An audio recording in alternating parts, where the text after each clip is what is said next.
Halo, selamat pagi teman-teman. Bisa dengar suara saya?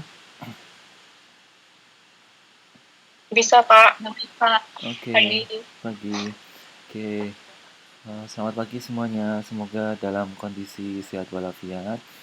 Sekarang kita masuk di pertemuan ke-6. Salah, ke-7 ya. Ke-7. Jadi kurang 1 minggu lagi kita menyelesaikan perkuliahan semester di semester ini ya. Semoga teman-teman bisa mengikuti. Tuh tadi di grup Mbak Lucy mengingatkan kalau semisal yang sudah 3 kali absen, sudah merasa 3 kali tidak hadir, tolong hadir. Karena kalau sudah 3 kali tidak masuk, jadi kalau sudah 4 kali ya, sudah maksimal 3 kali. Kalau sudah keempat kali nilainya otomatis nol. Sekali lagi bukan saya yang jahat, tetapi itu memang aturan dari sistem. Jadi ketika nanti saya masukkan nilai, tugas 1, tugas 2, tugas 3, terus diskusi semua sudah dimasukkan. Kemudian ketika dimasukkan ke sistem OT itu nanti otomatis jadi nol gitu. Kalau uh, presensinya tidak ini apa namanya ya. Jadi kalau misalnya nggak datang ya nanti nilainya jelek. Oke.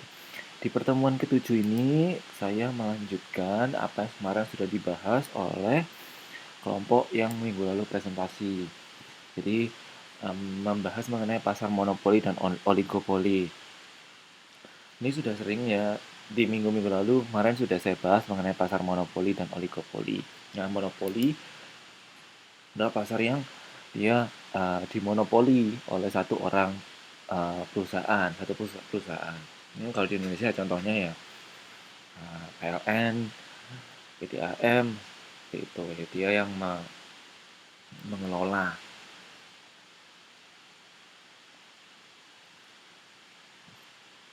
Oke. Nah,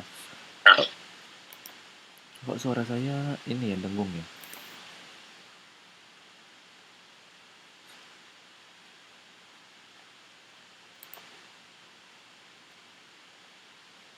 Nah, kemudian pada pertemuan hari ini objektivitas studinya adalah yang pertama nanti teman-teman mampu menjelaskan struktur, dampak, dan kebijakan pasar monopoli. Yang kedua, penentuan harga output dalam pasar monopoli. Kemudian apa itu persaingan di monopolistik, kemudian duopoli dan oligopoli. Nah, kemarin ini juga sudah dibahas di pertemuan sebelumnya. Nah, kita pelan-pelan masuk ke pasar monopoli. Nah, mungkin kalau misalnya teman-teman ada yang masih belum paham, apa itu pasar monopoli? Mungkin waktu kecil teman-teman pernah main game, permainan yang namanya monopoli. Jadi kan kita berusaha untuk memonopoli, biasanya di permainan monopoli itu ada kita menguasai berbagai kota, atau kita menguasai berbagai negara. Tuh. Jadi tujuannya apa pada permainan monopoli ini? Tujuannya adalah kita untuk memonopoli seluruh seluruh seluruh negara atau memonopoli seluruh dunia seperti itu. Nah, jadi monopoli ini adalah struktur pasar yang dimana hanya terdapat satu penjual, kemudian tidak ada substitusi produk yang mirip dan terdapat hambatan masuk ke pasar. Jadi dia ini hanya ada satu penjual, tidak ada barang penggantinya, dan kita tidak bisa masuk ke dalam pasar tersebut. Ya. Contohnya, saya PLN. Kalau di Indonesia siapa yang bisa menggantikan PLN? Perusahaan listrik tenaga ini, perusahaan listrik negara. Siapa yang bisa menggantikan PLN? Perusahaan mana yang bisa menggantikan PLN?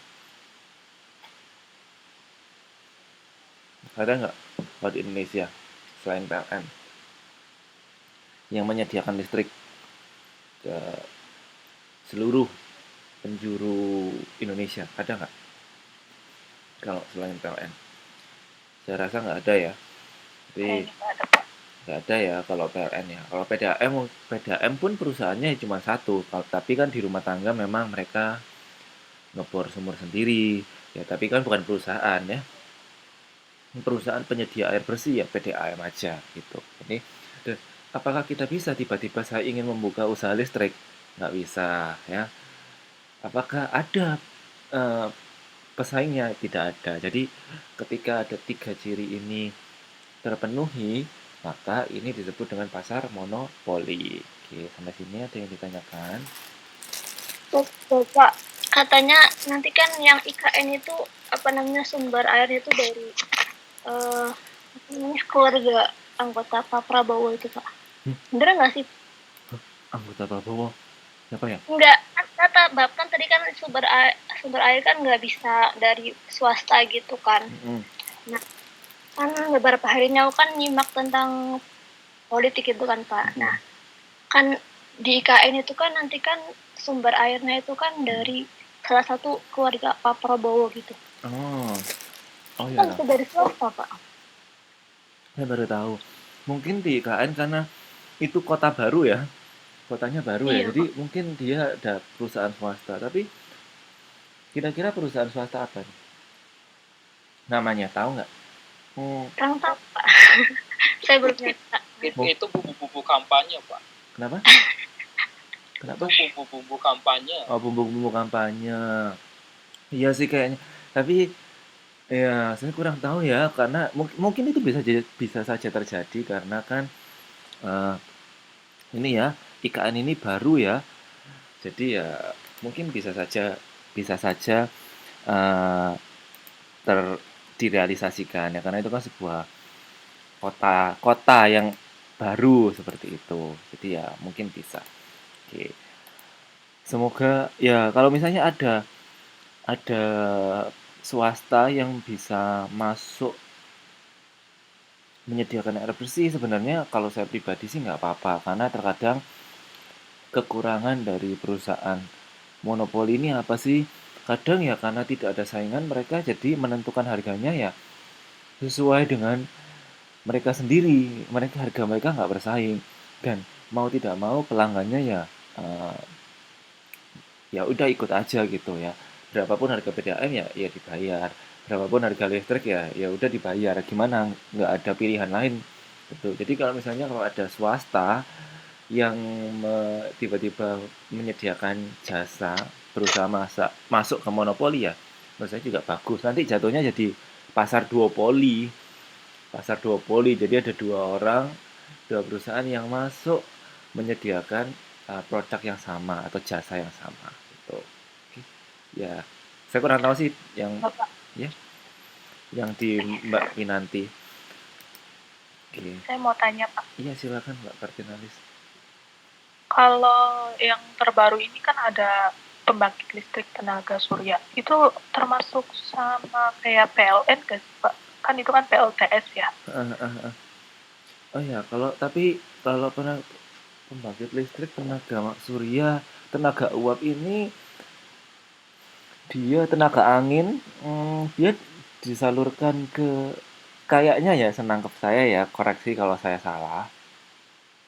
Nah, saya itu memang kayak PLTU, pembangkit listrik tenaga uap, PLTA, pembangkit listrik tenaga air, terus pembangkit listrik tenaga angin. Nah, kalau ada yang kincir angin itu kayak sumber sumber listriknya yang nanti dikelola oleh PLN kemudian disalurkan ke konsumen ya baik rumah tangga maupun perusahaan. Jadi kayak PLTA ini adalah pembangkit listriknya. Jadi kayak dia yang menghasilkan dari air gitu, kemudian menghasilkan listrik dari sumbernya itu nanti dikelola oleh PLN. Kayak gitu. Oh. Itu senangkap saya ya, senangkap saya selama ini. Tapi koreksi kalau saya salah. Kalau misalnya saya, tapi kan kayak di waduk-waduk ada nggak sih di kotanya teman-teman yang kayak waduk itu jadi pembangkit listrik tenaga air PLTA. Mungkin maksudnya itu sumbernya gitu ya Pak, sumber Sumbernya, energinya gitu jadi ya. Tapi yang ngelola tetap PLN gitu. jadi dia kan dari generatornya dari mesinnya itu kemudian itu milik ya dikelola sebagai sumber ini sumbernya PLN nanti disalurkan ke masing-masing konsumen yaitu perusahaan maupun rumah tangga gitu. Kayak kapan harus apa ya dulu ya, tahun berapa ya? Ada Pak bendungan gitu, Bendungan dibangun ya? bendungan. Iya, kayak bendungan itu. Kayak tahun berapa ya? Kayak tahun berapa? Kayak saya lupa, entah saya lupa ingat. Entah di Taiwan atau di Indonesia, kayak mereka itu kayak sutetnya itu bermasalah gitu loh. Jadi kayak mungkin ya sutet ini kan dia kayak yang sebagai penyalur penyalur dari PLTA-nya atau dari mana kemudian di sutetnya ini kemudian itu kayak bermasalah jadinya nggak bisa disalurkan ke rumah-rumah akhirnya mati listrik berkepanjangan. Saya lupa. Di Taiwannya pernah saya itu kejadian seperti itu. Jadi kayak di pusatnya itu bermasalah. Jadi nggak bisa disalurkan ke rumah. Saya Indonesia juga pernah ya bermasalah seperti itu. Kalau air juga sama ada konsepnya. Jadi kayak misalnya setahu saya di Malang itu di kota Malang itu ada tempat saya tinggal ya, nggak tahu di tempat lain. Malang punya kota itu punya sendiri, kabupaten punya sendiri.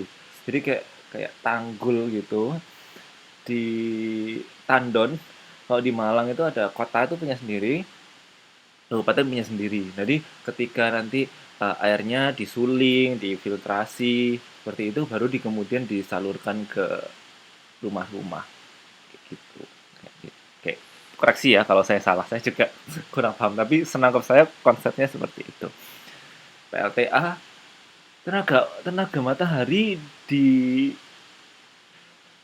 tapi kayak di rumah-rumah itu pernah nggak sih kayak teman-teman kayak pernah nggak sih di rumah-rumah itu kayak di rumahnya orang kaya di rumah gedung itu biasanya kayak ada panel surya kemudian jadi listrik panel surya kemudian jadi listrik kayak saya air hangat kemudian dia itu kayak di atapnya itu kayak ada panel-panel tenaga surya kemudian itu nanti dijadikan listrik rumah itu untuk jadi air hangat. Terus kalau teman-teman pernah lihat di kota-kota besar itu lampu-lampu kotanya itu pakai kayak ada satu petak logam gitu di atasnya itu eh, untuk ini tenaga surya. Bentar ya, saya cari gambarnya ya. Nanti saya share. Ah,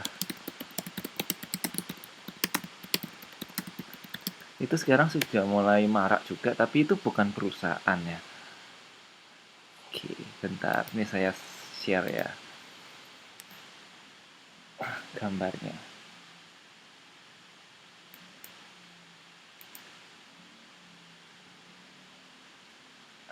Bentar ya.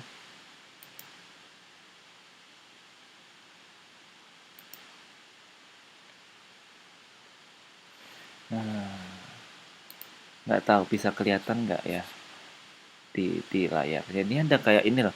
Solar lampu tagihan listrik 300 watt. Jadi dia kayak tenaga surya kayak gini. Jadi ini bisa menghasilkan listrik gitu. Jadi teman-teman kalau kelihatan nggak ya gambarnya ya di layar ya? Kelihatan Pak. Kelihatan. Nah, ini kayak gini. Jadi ini bukan perusahaan ya kayak tadi kita konsepnya kayak kita ngebor sumur itu ya. Ngebor sumur ya gitu kan kita beli pompanya ya itu nggak masuk PDAM.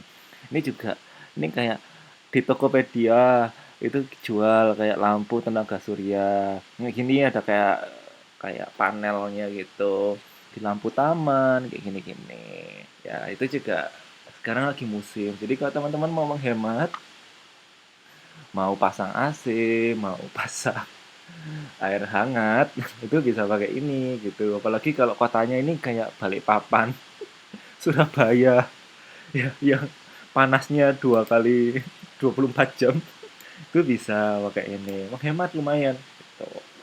Cuman katanya itu mahal banget sih, mahal kayak saya sempat tanya-tanya gitu, karena kepingin air hangat di rumah. Terus ternyata tuh mahal kayak segitu tuh masih mahal untuk biaya instalasinya cuman ya mahal di awal tapi ini akhirnya kita kembali lagi tetap di rumah saya pakai ini air hangatnya pakai yang tabung itu bukan tabung LPG ya tapi ya yang air hangat pakai ini ya begitu ya paham ya koreksi ya kalau saya salah kalau saya daripada tadi dipikir sok tahu ternyata nggak gitu kan saling informasi aja saya lanjutkan jadi Ini ciri-cirinya hanya satu menjual, kemudian tidak ada substitusi ya. Misalnya aliran listrik ini. Kemudian terdapat hambatan masuk ke pasar ya, kita nggak bisa tiba-tiba membuka pelayanan PDAM atau PLN. Ya mungkin bisa, tapi kalau itu dia mungkin kayak tadi katanya Mbak Winanti kampanyenya Pak Prabowo, ya mungkin saja karena dia sudah di jajaran pemerintah ya. Tapi kalau kayak saya bingung kalau mau buat usaha PLN kayak gimana, saya nggak tahu. Oke, seperti itu. Beda kalau pasar persaingan sempurna kemarin, saya mau jual buah-buahan di pasar ya udah, saya tinggal jual aja seperti itu. Kemudian sebagai penentu harga, dengan mengendalikan tingkat produksi dan volume produksi ditawarkan, perusahaan monopoli tidak dapat menentukan harga yang dikehendaki. Nah, ini adalah seperti saya bilang, kelemahan dari pasar monopoli. Maksudnya gimana? Ya karena dia cuma seorang diri, jadi dia mau menentukan harga berapapun ya terserah dia, dan konsumen tidak bisa komplain seperti itu. Ya, tapi kalau ada saingannya kan enak ya, kita bisa memilih gitu.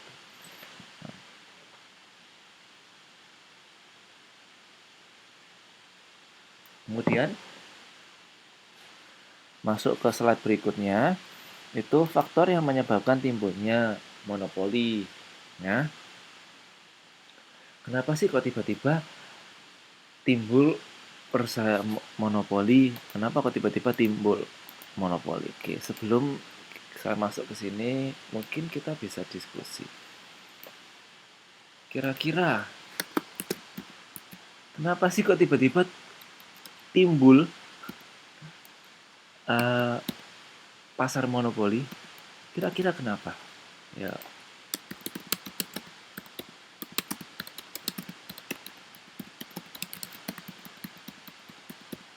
nggak ada yang bisa enggak. Kenapa kok tiba-tiba timbul PLN, PDAM, atau di negara lain mungkin? Kalau di Taiwan itu apa ya? Kayak tahu saya kalau di Taiwan ya, tempat saya tinggal sekarang, ada pabrik semikonduktor namanya TSMC. Itu nggak tahu saya itu satu-satunya atau dia adalah salah satu yang terbesar.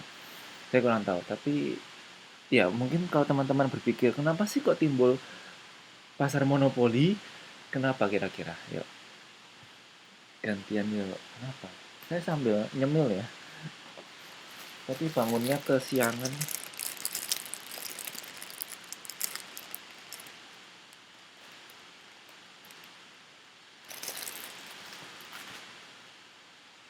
Enggak. Nah, pas tiba-tiba timbul pasar monopoli.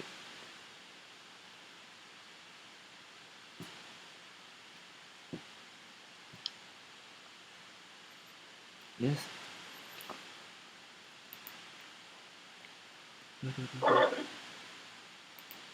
Saya tidak coba menjawab. Iya, dengan Mbak Eka Praptini ya. Iya, mungkin karena nggak ada perusahaan atau produk lain yang bisa menyaingi mungkin Pak. Misalnya karena dia udah apa namanya produk lama terus kayak mereknya itu udah terkenal gitu loh. Jadi kualitas sama merek itu lebih dipercaya sama konsumen gitu. Jadi produk baru yang mau masuk itu kayaknya susah untuk menandingi.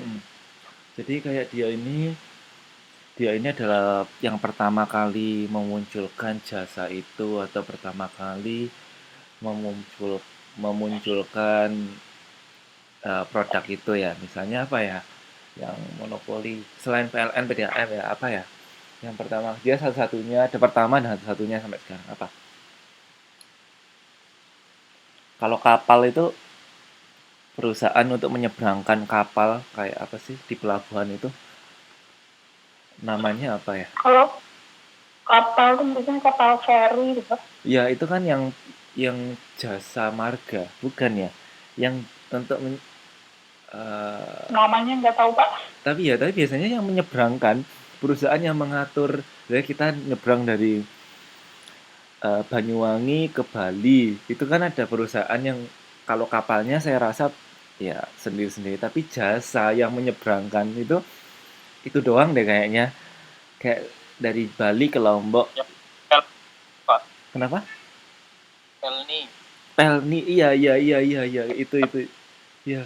Terus kayak kereta api itu semua pakai KAI kan ya, kereta api Indonesia kan, ya.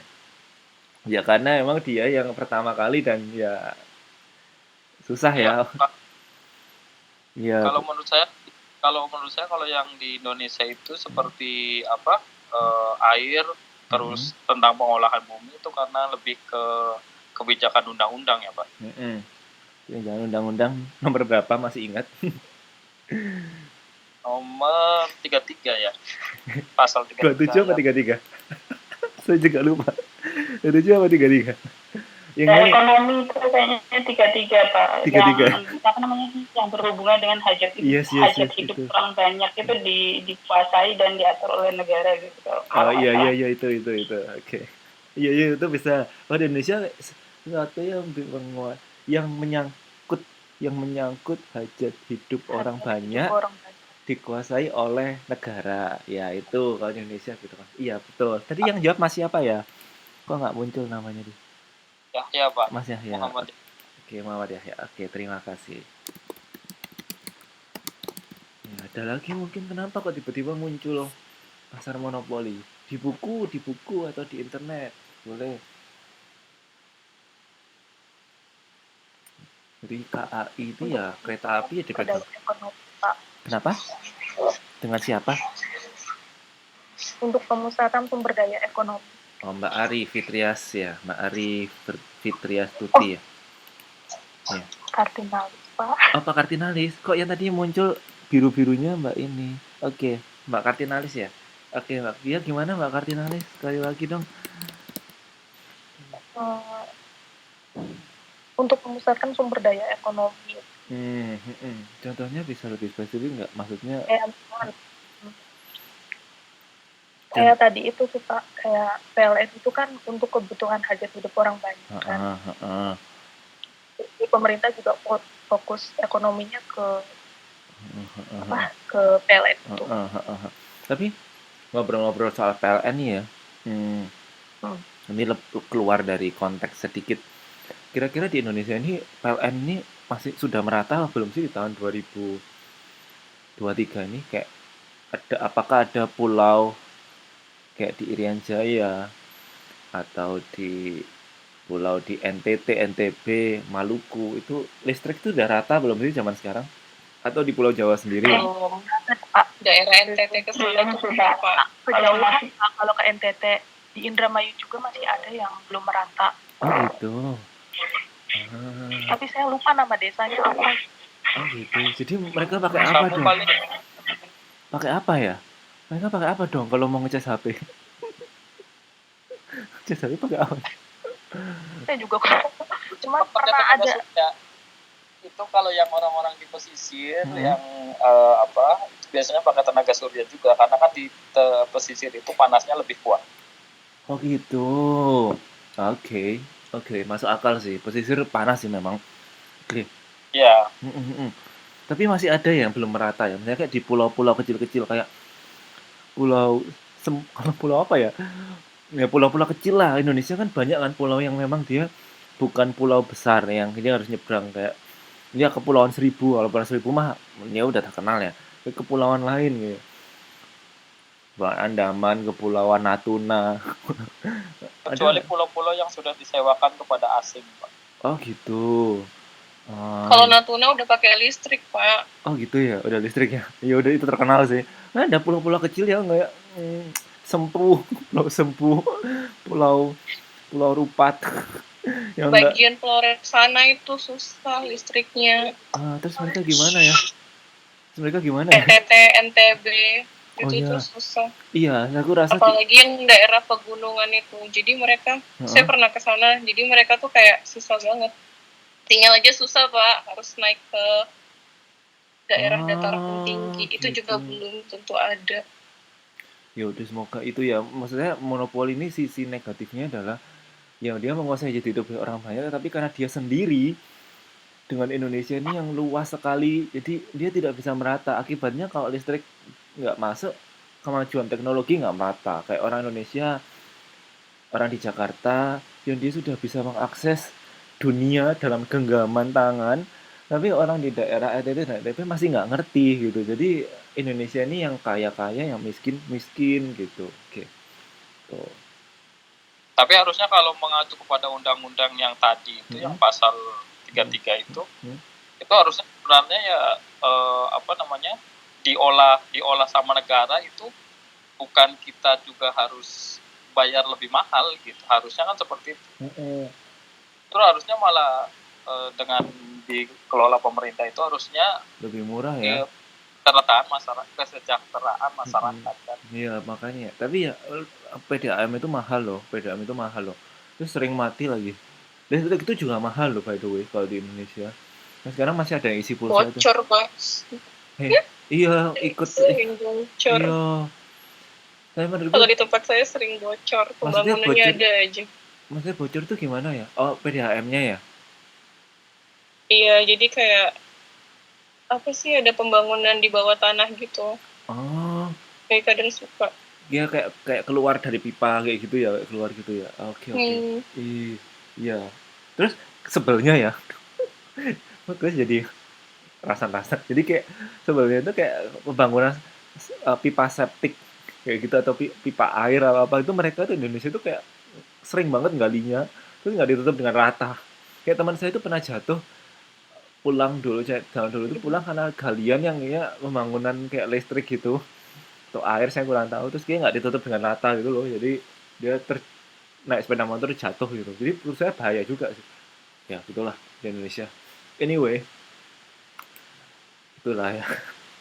Nah, jadi kenapa timbul pasar monopoli ya? Sebenarnya yang pertama itu ya sudah memiliki hak paten produk atau proses produksi ya. Kayak KAI gitu. Ya, dia punya hak paten untuk membuat kereta api dan jalur kereta api. Yang tadi saya bilang penyeberangan itu ya, Pelni itu kan dia punya hak paten untuk yang bisa menyeberangkan, punya hak paten. Nah, sehingga karena hak paten ya dia seorang yang bisa dia sendiri yang bisa mengelola itu. Ya ada hak paten, kemudian dia punya bahan mentah strategis dan pengetahuan teknis produksi. Jadi kayak tadi saya bilang kayak PLTA, PLTU, apalagi PLTA, tenaga air, tenaga uap, tenaga surya, tenaga angin, itu hanya mereka yang tahu tekniknya. Kemudian mungkin bekerja sama dengan PLN. Nah, sehingga ya tidak sembarang orang atau sembarang orang bisa menciptakan, nggak bisa tiba-tiba menciptakan PLTA. Ya, kan waduknya dimiliki oleh negara ya, atau kita mikir waduk kan juga membebaskan lahan ya. Nah, itu juga susah. Jadi dia yang memiliki akses. Jadi pemerintah Indonesia yang memiliki akses bahan mentahnya, bahan strategisnya, yaitu misalnya waduk. Jadi terus saya ada salah satu waduk di Malang itu, dia itu dibangun pada waktu pemerintahan Pak Soekarno karena itu sebagai bukan timbal balik ya, pembayaran kekalahan Jepang. Jadi kayak Pak Karno dulu dia sebagai ganti rugi dia meminta Jepang untuk membangun waduk. Nah, kemudian waduk itu yang akhirnya dijadikan PLTA. Jadi sebagai ganti rugi dan kekalahan Jepang. Nah, jadi ya yang bisa memiliki akses untuk seperti itu ya pemerintah. Orang swasta yang nggak bisa tiba-tiba membandung sungai Kapuas dijadikan ada yang nggak bisa. Kemudian tadi yang disebutkan oleh siapa tadi, terdapat skala ekonomi, yaitu pada beberapa kegiatan ekonomi dengan menggunakan teknologi modern, produksi yang efisien hanya dapat dilakukan apabila jumlah produksinya sangat besar dan meliputi hampir seluruh produksi yang diperlukan dalam pasar. Iya, tadi intinya dia menguasai perekonomian. Kemudian yang keempat, jelas pemberian hak monopoli pemerintah. Nah, kalau dulu kan kayak Pertamina dari zamannya Repelita, zamannya Pak Harto sampai tahun berapa ya? Sekitar era 2000-an ya. Awal-awal Pak sampai sebelum Pak Jokowi sih Pak SBY ya. Itu kan Pertamina ya. Terus kemudian sekarang udah mulai banyak pom bensin yang bukan Pertamina kayak Chevron. Kemudian kayak di kota-kota besar sekarang udah banyak pom bensin yang dia tidak dikelola oleh Pertamina ya. Kalau dulu zaman dulu kan, zamannya Pak SBY, ini saya ingat tahun 2008 atau 2009 gitu ya. Ada pengumuman besok harga BBM naik. Kemudian kita antri di pom bensin sampai berjam-jam gitu. Antri isi menuin menuin ini kendaraan. Nah, 2008 masih zamannya Pak SBY masih itu deh. Kemudian kalau zamannya sekarang kayak karena sudah banyak pom bensin ya kenaikan harga BBM ya ya udahlah kayak kita biasa aja deh. Ini tengah malam juga kan diumumkannya. Sekarang Ya. diam-diam harga naik. Iya, tengah malam kan diumumkannya. Kalau dulu zaman dulu tuh kayak 2008 2009 saya ini antri sepeda motor gitu. Berjam-jam lagi. Sebenarnya lebih enak daripada diam-diam naik kan, kaget juga. Kaget juga, tapi ya malas juga sih antri, tapi ya udahlah ya. Tapi sekarang kayaknya harga BBM karena sudah bukan Pertamina masih utama, tapi ada beberapa pom bensin lain dia mengikuti harga dunia kan. Jadi ya harga minyak dunia gitu. Ya, jadi relatif lebih banyak pilihan. Nah, ini tuh. Sepertinya kalau yang pom bensin itu setahu saya ya Pak, itu sebenarnya lebih ke kualitasnya aja ya. Gitu. Ya. Masalah itu tetap pemerintah Indonesia itu masih ikut campur dan masih harus di atas dari Pertamina. Oh gitu ya. Iya. Yang saya tahu karena yang Shell itu kan dia kan bagi mungkin pemilik mobil mewah atau apa dia itu tipe RON untuk kualitas minyak itu namanya RON ya, tipe RON-nya itu lebih tinggi gitu. Oktannya itu ya, oktannya lebih tinggi. Oktannya itu lebih tinggi. Iya, gitu. bisa. Ya, tuh. Kemudian sekarang juga banyak mobil-mobil listrik ya, kayak Tesla. Terus kayak ya beberapa sepeda motor listrik ya, itu lebih ada stationnya sendiri, jadi itu juga bisa sudah mulai mengurai kebutuhan akan BBM. Tuh. Ya, zaman sudah berubah ya. Nah, berikutnya saya masuk ke materi berikutnya yaitu hubungan antara permintaan, marginal revenue, dan total revenue.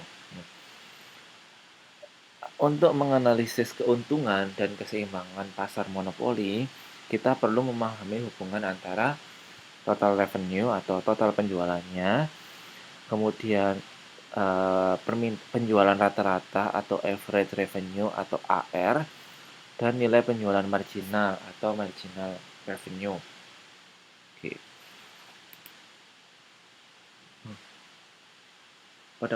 Pada kasus pasar monopoli, karena produsen monopoli adalah satu-satunya produsen di dalam pasar, maka kurva permintaan yang dihadapi adalah juga kurva permintaan pasar dan juga merupakan nilai penjualan rata-ratanya. Jadi karena dia ini satu-satunya, maka kurvanya itu adalah ya kurva permintaan yang dihadapi oleh pasar dan juga merupakan nilai penjualan rata-ratanya ya karena dia nggak ada saingan ya. Jadi ya kurvanya ini adalah kurva permintaan dan kurva permintaan itu juga merupakan kurva nilai penjualan rata-rata. Karena ya dia sendirian jadi ya udah ya yang terjual itu ya permintaannya itu adalah yang terjual. Tuh. Kayak sini paham ya? Nah, kurva permintaan pasar biasanya menurun dari kiri atas ke kanan bawah. Dia kayak huruf U, jadi dia menurun dari kiri atas ke kanan bawah, yang berarti produsen dapat mempengaruhi harga pasar dengan jalan menjual barang produksi lebih sedikit atau lebih banyak.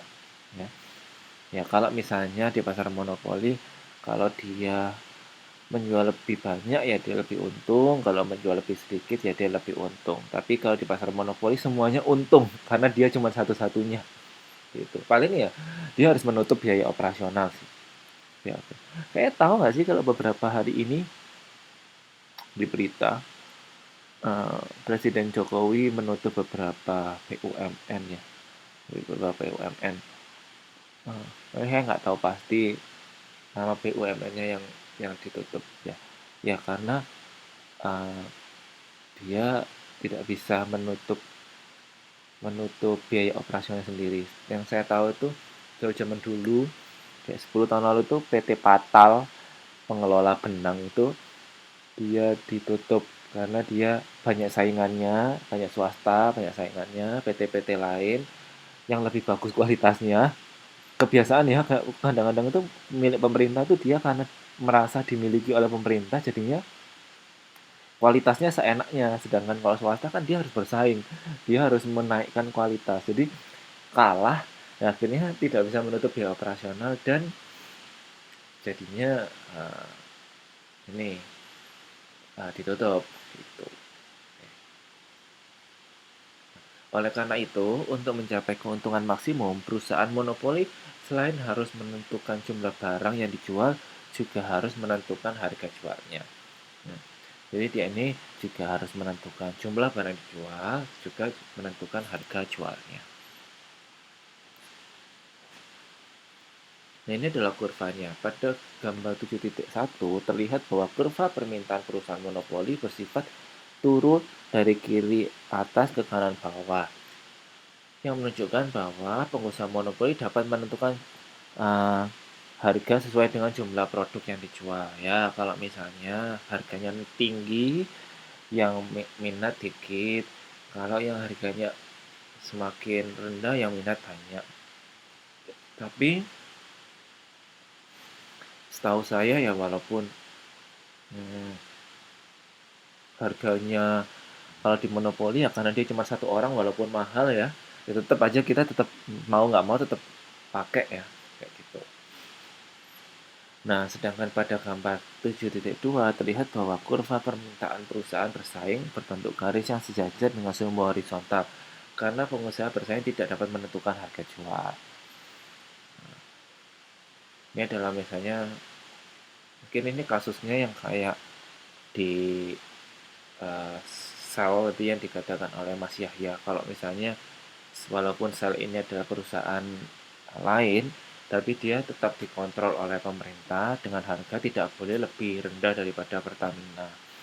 Nah, sehingga dia ya harganya tidak bisa berubah-ubah, sudah diatur oleh pemerintah. Harganya sekian. Tapi suami saya ngisi bensin dapat subsidi, Pak. Gimana? Ya, suami saya ngisi solar apa ngisi bensin itulah untuk kendaraan. Dia dapat subsidi. Itu kayaknya terakhir saya kali pulang ke Indonesia tahun ini, awal tahun ini 2023 Februari.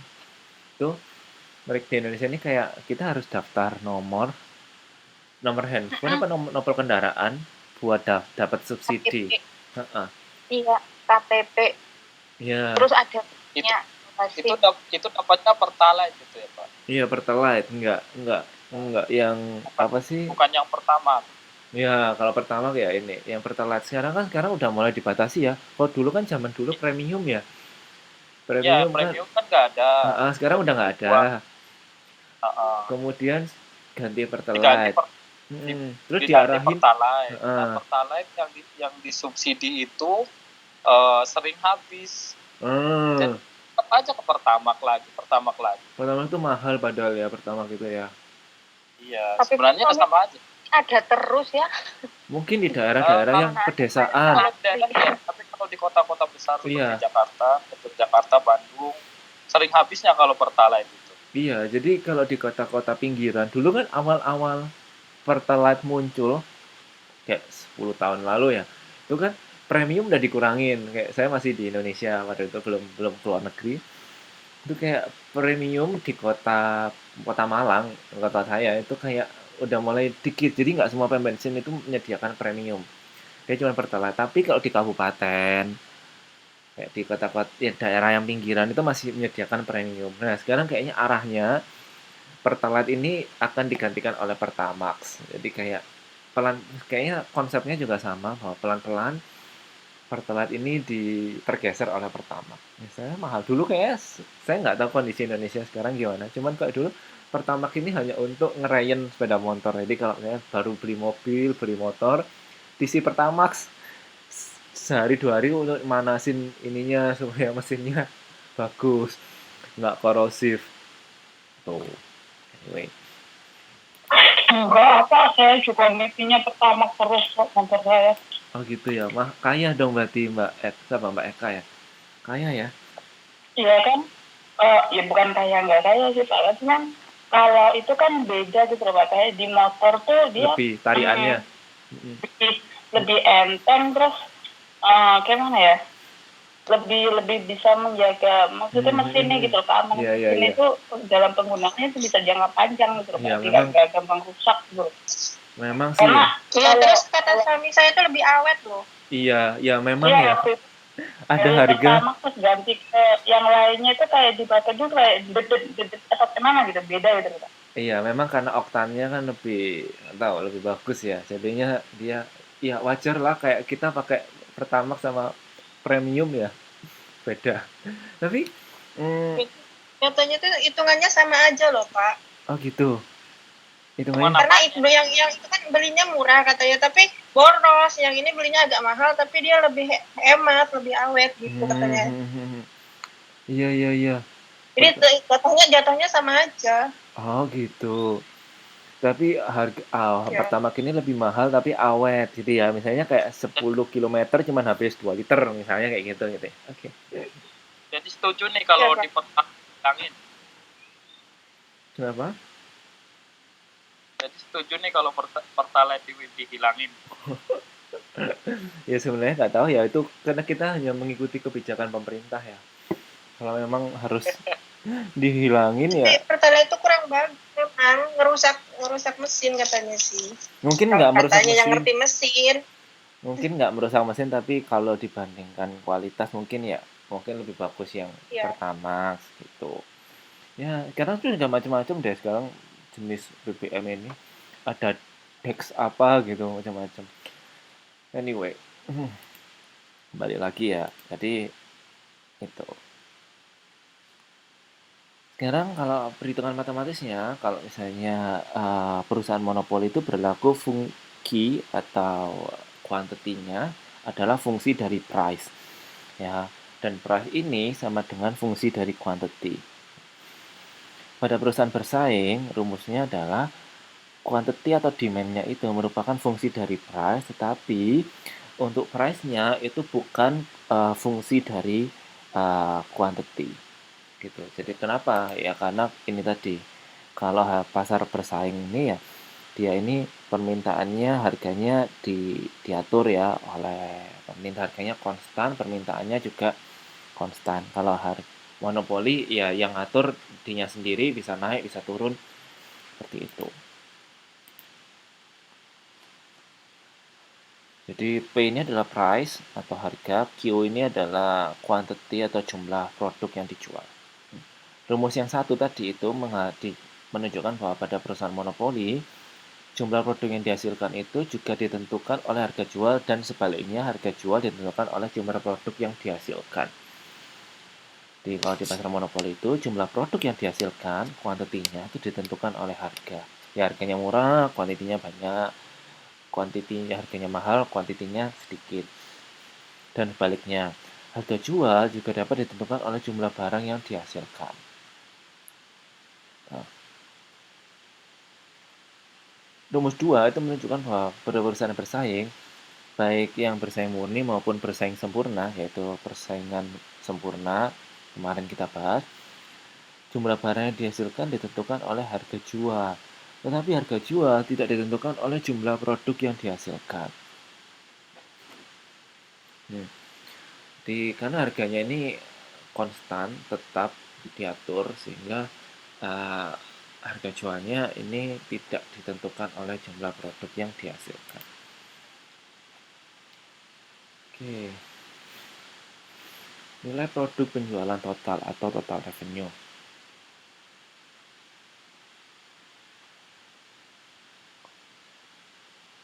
Nilai produk penjualan total atau total revenue pada perusahaan monopoli sangat berbeda dengan TR pada perusahaan bersaing. TR perusahaan bersaing berupa garis lurus miring dari kiri bawah ke kanan atas. Karena setiap penambahan jumlah produk yang dihasilkan akan selalu memperbesar total revenue. Sementara itu, TR pada perusahaan monopoli berbentuk parabola atau dikenal dengan huruf U terbalik karena setiap penambahan jumlah produk yang dihasilkan tidak memperbesar TR melainkan mula-mula makin besar sampai pada titik maksimum, kemudian setelah mencapai titik maksimum TR akan terus-menerus sampai titik 0 dan jika jumlah produk terus ditambah maka TR menjadi negatif. Nah, grafiknya seperti ini. Jadi kalau monopoli itu total revenue atau penerimaan, total pendapatan, total penjualan itu berbentuk parabola. Tapi kalau perusahaan bersaing berbentuk garis lurus dari kiri bawah ke kanan atas. Kalau di perusahaan bersaing semakin tinggi kuantitinya maka dia akan pendapatannya akan meningkat. Tapi kalau di monopoli semakin tinggi itu dia akan naik, kemudian pada titik tertentu dia akan turun jumlah produk yang dijual. Jadi P ini adalah harga jual produk atau price, Q ini adalah jumlah produk yang dijual. Jadi kalau di sistematis ini rumusnya adalah TR sama dengan P kali Q. Gampang ya, kalau misalnya total revenue ini adalah penjualan, jadi penjualan itu adalah price dikali quantity.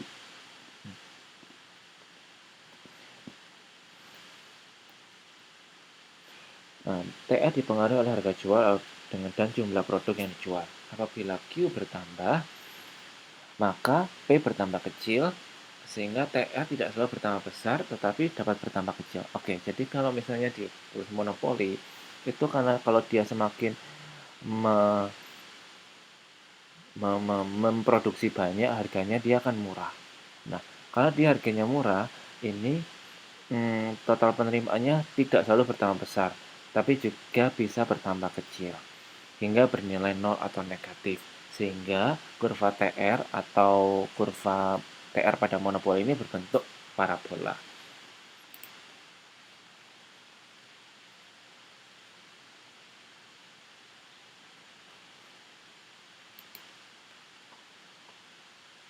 Lalu kita udah membahas mengenai demand, kemudian sudah belajar mengenai total penjualan. Sekarang kita belajar mengenai average revenue atau penjualan produk rata-rata dan nilai penjualan marginal atau MR.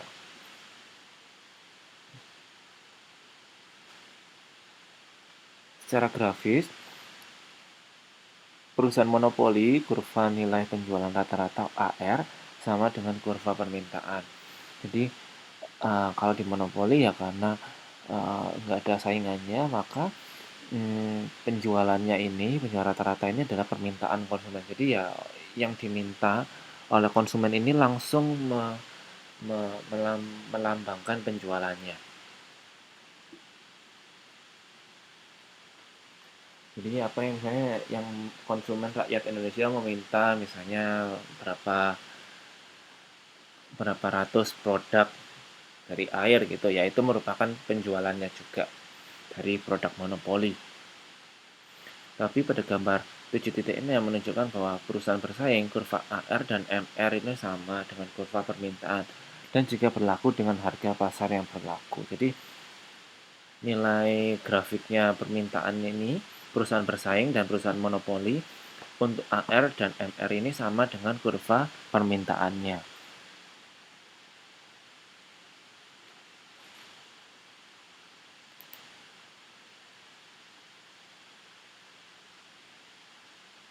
Nah, kemudian bagaimana cara memaksimasi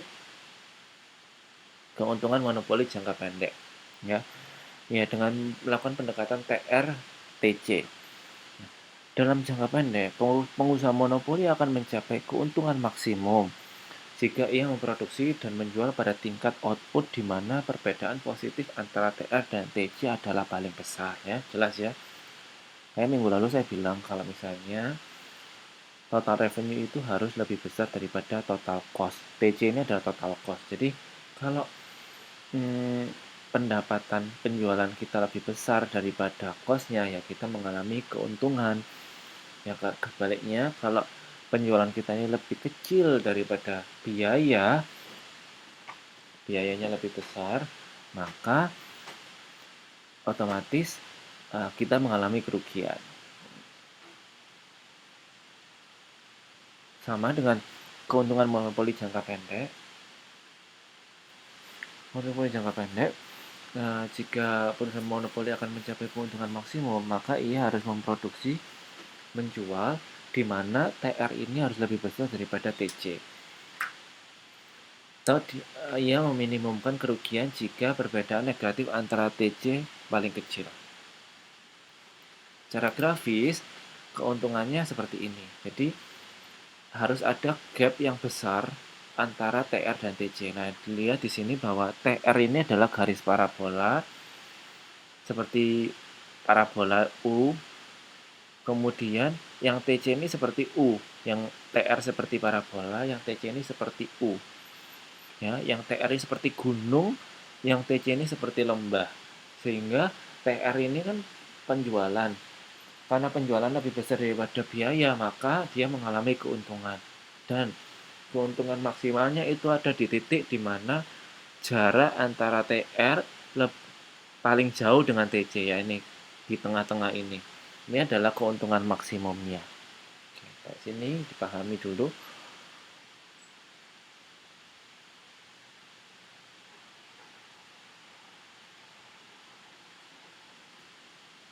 Paham ya? Kemudian keuntungan maksimum itu juga bisa dilihat dari marginal revenue dan marginal cost. Hampir sama, sesuai dengan dalil keuntungan, bahwa keuntungan maksimum itu akan dicapai ketika pengusaha memproduksi dan menjual produknya pada tingkat di mana MR sama dengan MC. Nah, kalau tadi itu keuntungan maksimumnya itu bila ada gap atau jarak antara TR dengan TC. Tapi kalau dengan menggunakan marginal revenue dan marginal cost itu, keuntungan maksimum itu didapat pada pertemuan titik. Jadi di tingkat di mana MR sama dengan MC. Kalau di gambar ini adalah MC, MR. Nah, di gambar ini adalah yang ini titik E. Ini adalah titik keuntungan maksimumnya. Jadi dia perpotongan antara MC dan MR. Jadi titik E ini adalah titik maksimumnya. Nah, nih, lihat bahwa equilibrium jangka pendek terdapat pada titik E, di mana MC sama dengan MR. Keuntungan per unit itu dilihat dari luas yang terasir. Ini adalah keuntungan menjual barang per unitnya.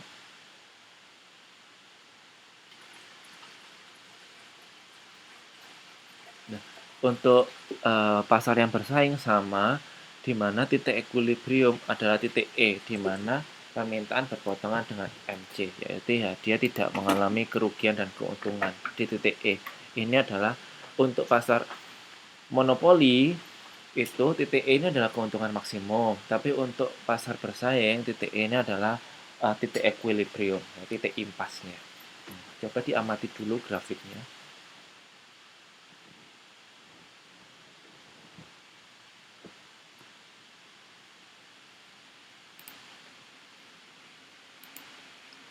Keseimbangan dalam jangka panjang. Kalau tadi adalah jangka pendek, nah ini adalah jangka panjang.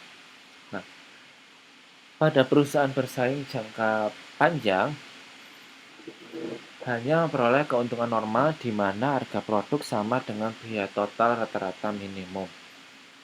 Jadi kalau jangka pendek tadi ya kita bisa melihat dari TR dan TC, MR dan MC. Tapi kalau jangka panjang kita melihatnya dengan harga produk sama dengan biaya total rata-rata minimum. Tapi untuk perusahaan monopoli dalam jangka panjang masih dapat memperoleh keuntungan yang lebih normal. Ini adalah grafiknya. Kurva permintaan jangka pendek dan jangka panjang. Ini adalah analisis keseimbangan monopoli jangka pendek dan jangka panjang.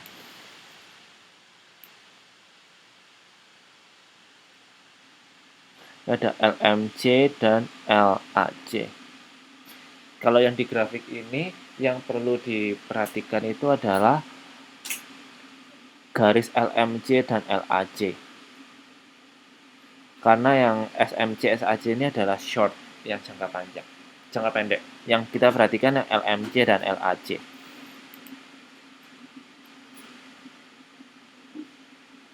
Dalam jangka pendek perusahaan monopoli mencapai keadaan keseimbangan pada saat memproduksi dan menjual produk sebanyak Q1 dengan harga jual P1 dan biaya total rata-rata C1.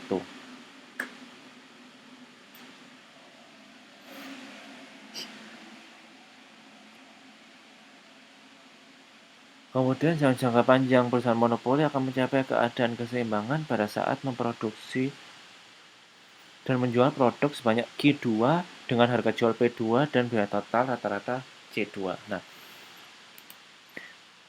P1, Q1, ya, P1 dan Q1 ini adalah keuntungan jangka pendek.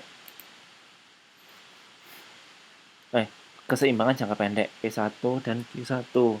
Kemudian yang P2 dan Q2 ini adalah jangka panjangnya. Jadi lihat di ini ya. P1, Q1 ini adalah keseimbangan jangka pendek. Kemudian P2 dan Q2 ini adalah titik keseimbangan jangka panjang.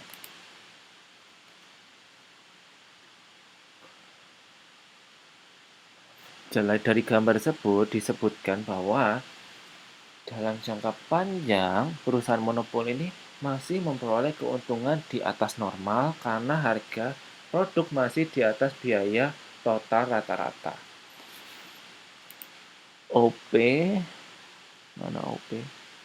Jadi kalau di monopoli ini jangka panjang ini keuntungannya masih dapat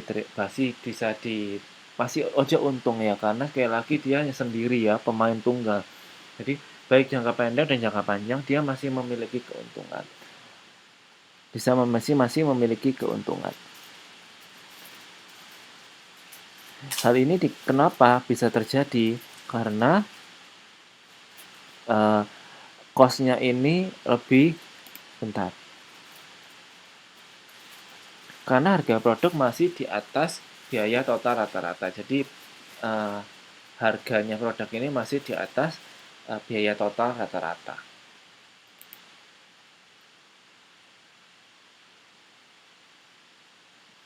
Nah, tadi kita sudah belajar ya grafiknya, nanti dipelajari sendiri, memang agak membingungkan, tapi intinya itu jangka pendek itu dilihat dari TR dan MTC, MR dan MC. Sekali lagi, kalau total RTR ini harus lebih besar daripada TC supaya dia mengalami keuntungan. Kalau lebih kecil dia mengalami kerugian. Kalau MR sama dengan MC ini ada titik keseimbangan. Nah, ini ada jangka pendek. Kalau jangka panjang ya tadi bisa lihat di grafiknya lebih rumit.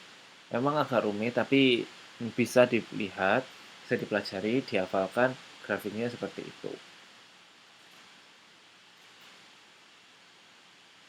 Kemudian pasar monopolistik. Nah, tadi grafik kita dia belajar ya, TR, TC, MR, MC, AR. Nah, sekarang kita belajar mengenai persaingan monopolistik. Pada pasar monopolistik, pada dasarnya adalah pasar yang berada di antara dua jenis bentuk pasar yang ekstrim, yaitu persaingan sempurna dan persaingan monopoli. Jadi, Beda ya, pasar monopoli dan persaingan monopolistik. Karena pasar monopolistik ini adalah pasar yang berada di antara dua jenis bentuk pasar yang ekstrim, yaitu persaingan sempurna dan monopoli.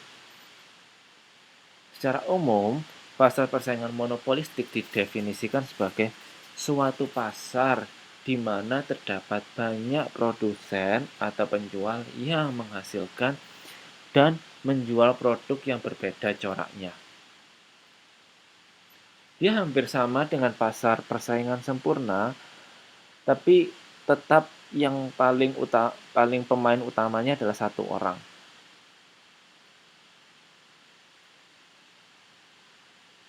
Oke. Ciri persaingan monopolistik adalah terdapat banyak penjual, produknya tidak homogen atau bercorak-corak, jadi macam-macam. Perusahaan punya sedikit kekuatan mempengaruhi harga, ya. Kemudian ciri berikutnya, masuk ke industrinya, pasarnya relatif mudah, dan persaingan promosi penjualan sangat aktif. Oke, kira-kira apa contoh pasar persaingan monopolistik? Dia bukan pasar persaingan monopoli, tapi bukan pasar persaingan sempurna. Kira-kira apa contoh pasar persaingan monopolistik?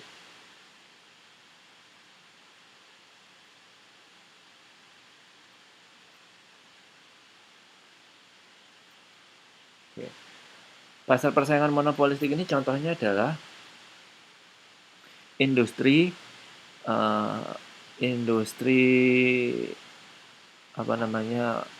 sepeda motor. Jadi pada pasar persaingan monopolistik mempunyai kualitas, harga, jumlah, ukuran berbeda-beda meski dalam satu jenis produk. Nah, penentuan harga pada persaingan monopolistik biasanya akan ditentukan langsung oleh penjual. Oke, ciri-ciri pasar monopolistik. Jadi contohnya ini adalah kayak perusahaan otomotif. Kemudian perusahaan makanan. Jadi ingat ya, industri rokok. Nah, industri rokok ini juga termasuk pasar monopolistik, yaitu industri pabrik rokok seperti Jarum, Gudang Garam, Jisamsu, yang semuanya rokok tetapi memiliki ciri khasnya masing-masing. Harganya yang dipatok juga berbeda-beda. Kemudian ada industri otomotif, ini contoh kedua. Ada industri fast food kayak McDonald, KFC, Pizza Hut. Nah, jadi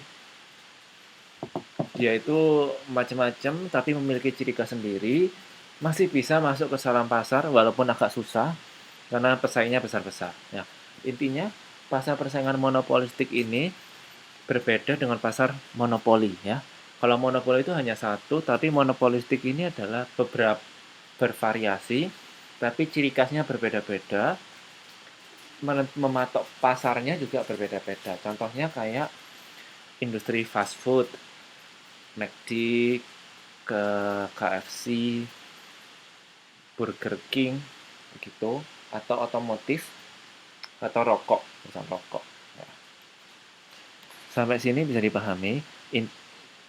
Sisanya ini tinggal 5, nanti kalau ada waktu kita mampir lagi untuk pasar monopolistik.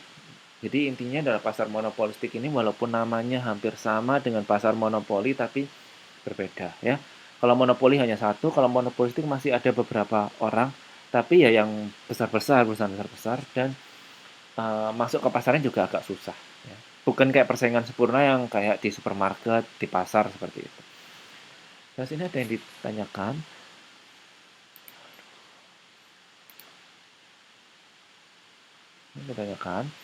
Kalau belum ada yang ditanyakan, bisa presentasi, kelompok yang presentasi hari ini, silakan presentasi.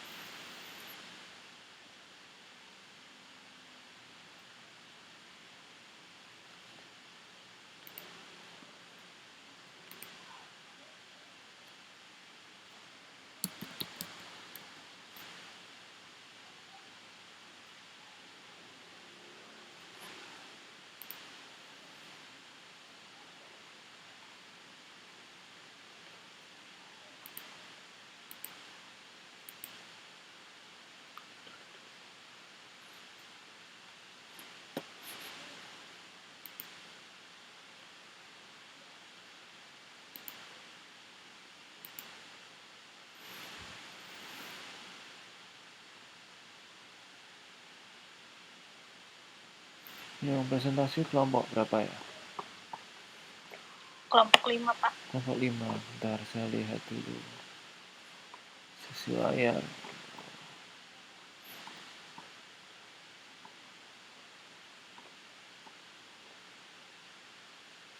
Apa lagi nih error ini? Aduh. Kelihatan nggak sih, Pak?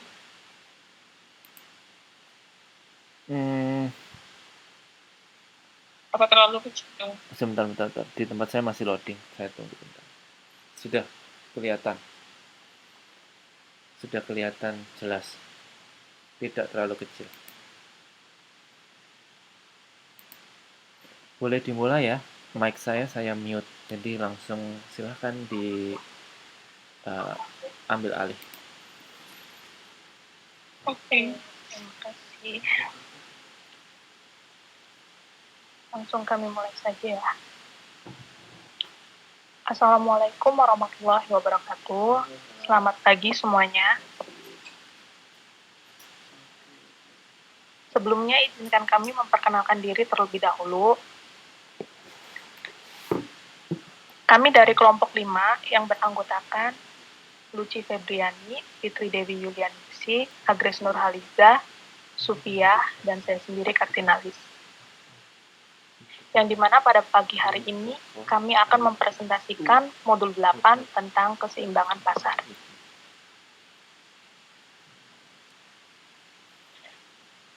Baik, saya akan mulai untuk materi yang pertama tentang keseimbangan umum mekanisme pasar.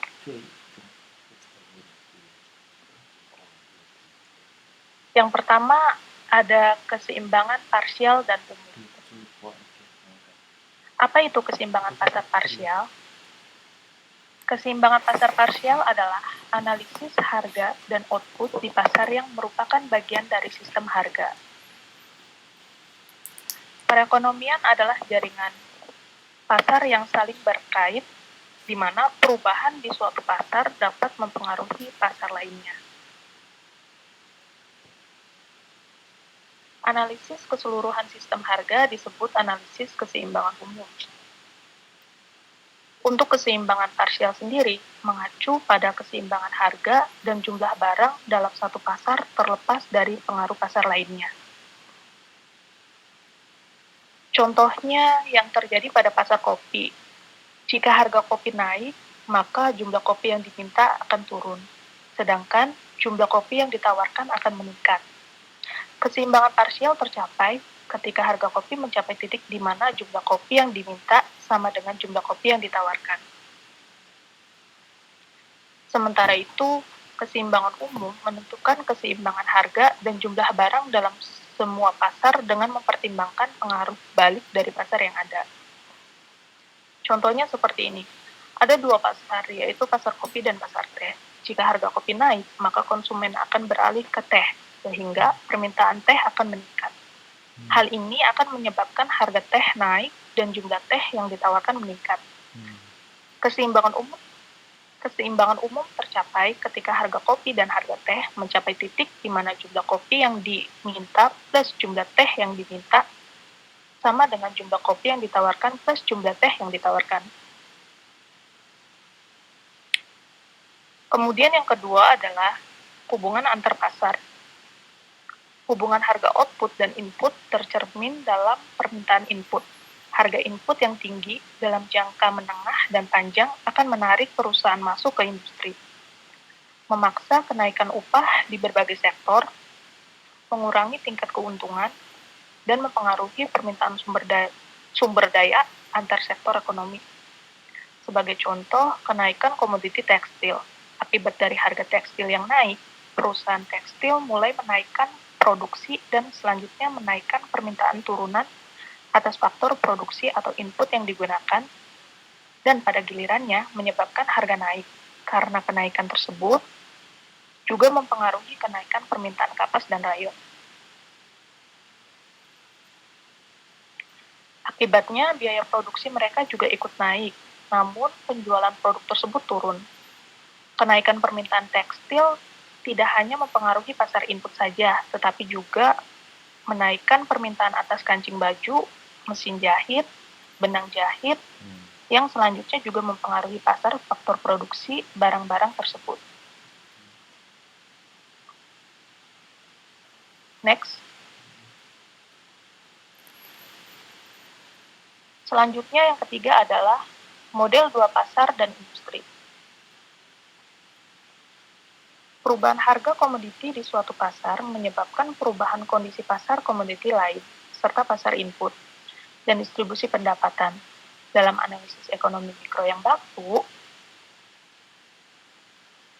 hal tersebut disederhanakan dengan model keseimbangan umum dua industri dan dua input.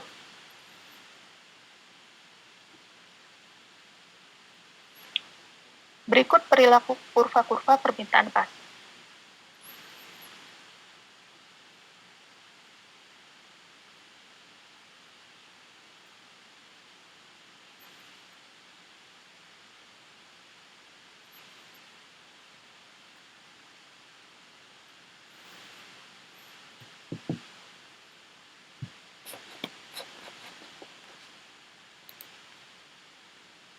Mbak El nggak ada suaranya. Iya, mungkin ke mute atau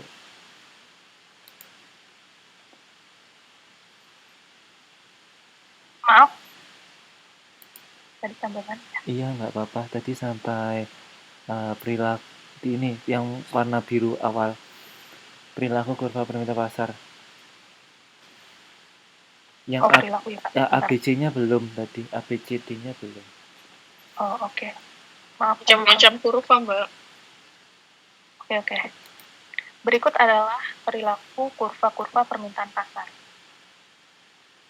Yang pertama, kurva-kurva permintaan output berlereng menurun karena berlakunya hukum nilai guna marginal yang menurun. Dalam hal ini, kurva permintaan output berlereng menurun karena nilai guna marginal yang semakin menurun. Jadi, konsumen akan membeli lebih banyak jika harga turun. Yang kedua, kurva-kurva penawaran output berlereng menanjak, yang menunjukkan bahwa produsen akan menawarkan lebih banyak output ketika harga meningkat. Hal ini didasarkan pada hukum biaya marginal yang menanjak, di mana biaya marginal merupakan biaya tambahan yang dikeluarkan untuk memproduksi satu unit produk tambahan. Ketika biaya marginal meningkat, maka produsen akan menaikkan harga produknya. Selanjutnya, dalam periode produksi jangka pendek, berlaku hukum penambahan hasil yang semakin berkurang. Hukum ini menyatakan bahwa penambahan faktor produksi tidak selalu memberikan peningkatan hasil yang sebanding. Pada titik tertentu, penambahan hasil akan semakin berkurang, meskipun faktor produksi terus ditambah.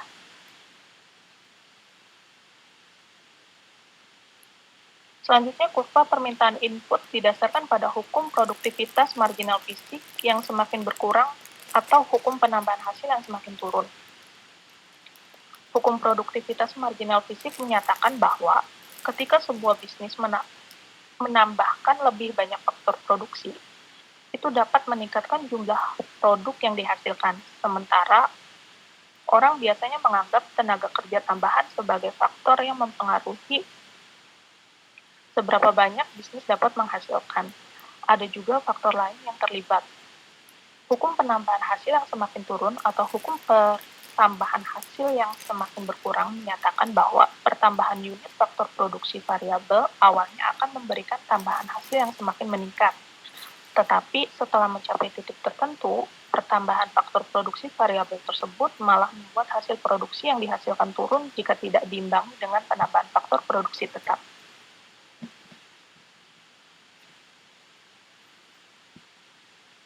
Yang keempat, yang terakhir adalah kurva penawaran faktor produksi variabel tenaga kerja, mencerminkan preferensi individual untuk bermalas-malas atau bekerja. Perusahaan atau industri harus membayar tingkat upah lebih tinggi agar bisa mempekerjakan lebih banyak tenaga kerja.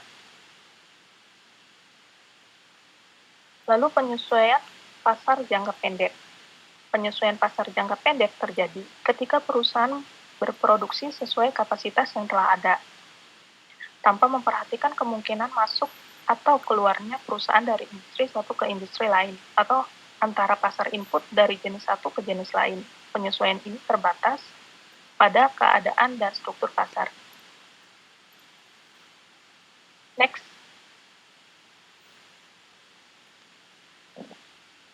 Yang kedua, penyesuaian pasar jangka panjang.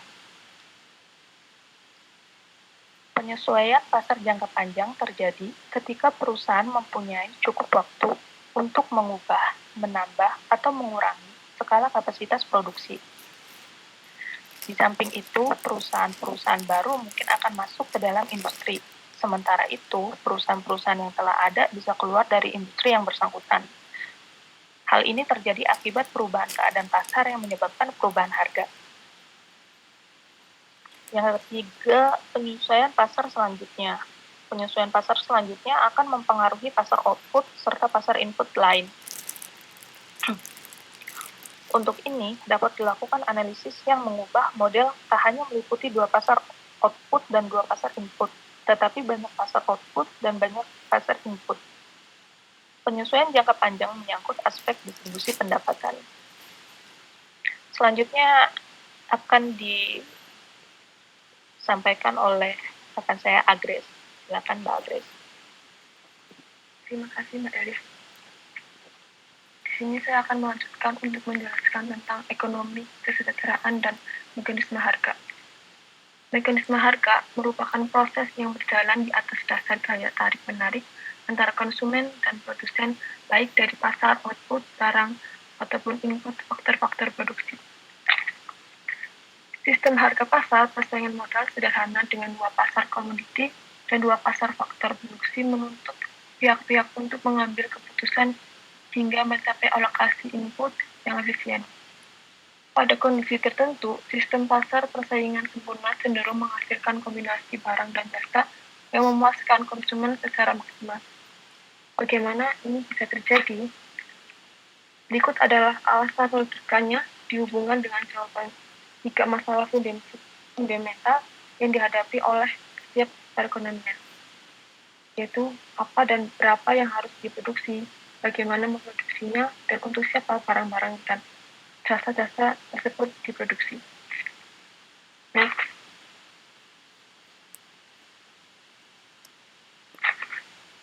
Yang pertama ada kepentingan pribadi serta situasi pasar persaingan sempurna menyebabkan produsen memproduksi dan menjual input pada harga sama dengan biaya marginal. Maksudnya adalah harga input mencerminkan nilai barang tersebut bagi pemakainya, sementara biaya marginal mengukur nilai input yang diperlukan untuk memproduksi.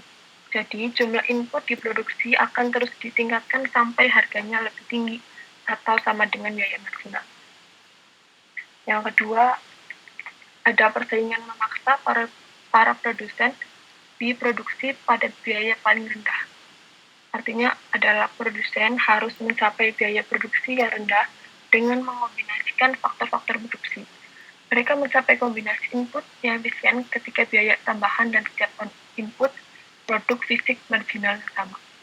Ini merupakan dasar untuk menentukan kurva penawaran perusahaan individual di pasar. Misalnya dalam pasar tenaga kerja, perusahaan akan mempekerjakan tenaga kerja hingga pendapatan marginal yang dihasilkan oleh tenaga kerja tersebut sama dengan upah yang harus dibayar, sehingga mereka dapat mencapai keuntungan maksimum. Dengan yang ketiga adalah kondisi persaingan yang membuat konsumen bebas memilih. Dalam rangka memaksimumkan kepuasan mereka, dengan tingkat pendapatan serta selera tertentu, masing-masing konsumen membeli kombinasi barang-barang dan jasa yang paling memuaskan. Untuk ini harus dipenuhi syarat nilai guna marginal per rupiahnya yang dibelanjakan sama dengan setiap komoditi yang diproduksi. Proses ini menghasilkan kurva permintaan berlereng menurun negatif. Para pemilik input dalam suasana persaingan ingin memperoleh pendapatan maksimum. Pemilik input tenaga kerja ingin memperoleh kepuasan maksimal yang secara analitis dilakukan dengan analisis kurva indiferensi, di mana tenaga kerja mencoba mengalokasikan waktunya untuk bekerja yang memberikan pendapatan dan bermalas-malasan yang memberikan kepuasan. Untuk faktor produksi lain, para pemilik menawarkan dengan biaya rendah terus berlanjut ke unit-unit dengan biaya yang lebih tinggi. Dengan demikian, penawar input berlereng menanjak naik atau positif. Selanjutnya ada dunia nyata. Next.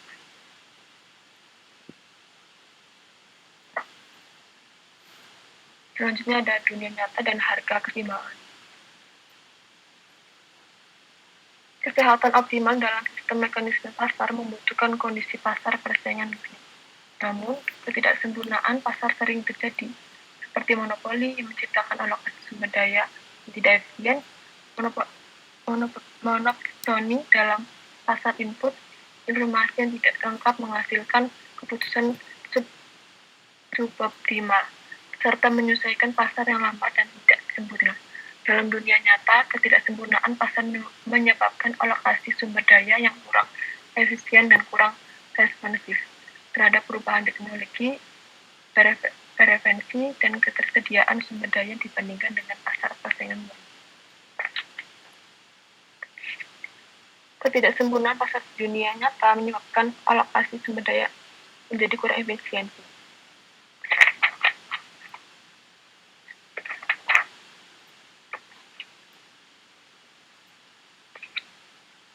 Berikut adalah perubahan tersedianya sumber daya dan dibandingkan pasar persaingan. Yang pertama ada keseimbangan umum input-output.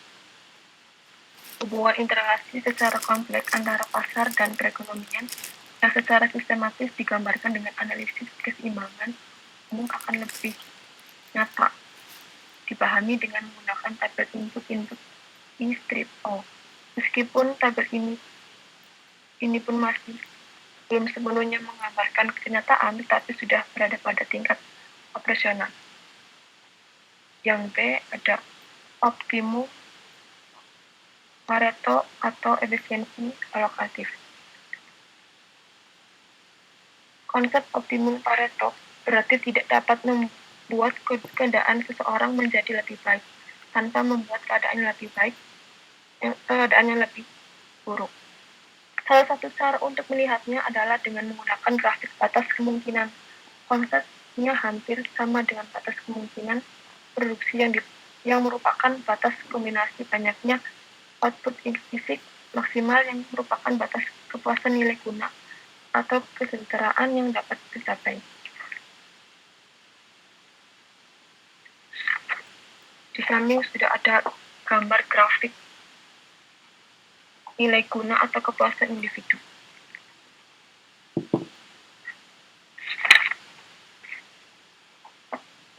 Grafik ini menunjukkan batas kemungkinan nilai atau daya guna. Seperti biasa, suatu model digunakan untuk menyederhanakan kenyataan yang ada. Maka dianggap hanya ada dua orang dan nilai guna yang diperoleh dinyatakan pada dua sumbu. Sumbu tegak menunjukkan nilai guna atau kepuasan individu A diberi nilai A. Dan sumbu pendatar dinyatakan dalam hal yang sama untuk individu B dan diberikan simbol B. Pergerakan dari titik ke titik menunjukkan terjadinya redistribusi merupakan kenaikan nilai guna yang diperoleh oleh A, penurunan nilai guna yang diperoleh oleh B dari bundel barang yang dikonsumsi. Hal ini paling mungkin terjadi karena ada redistribusi pendapatan dari individu B ke individu A.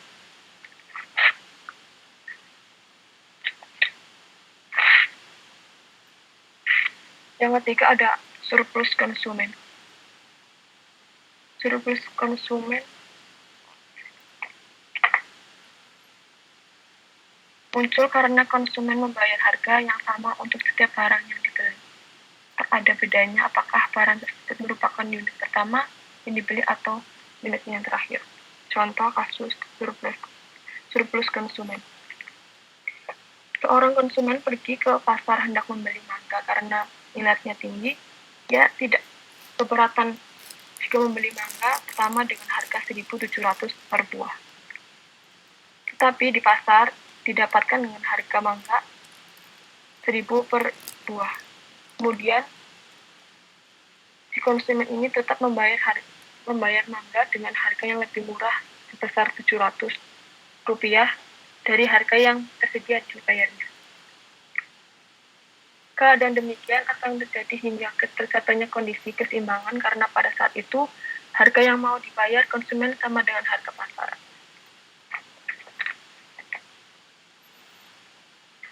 Next.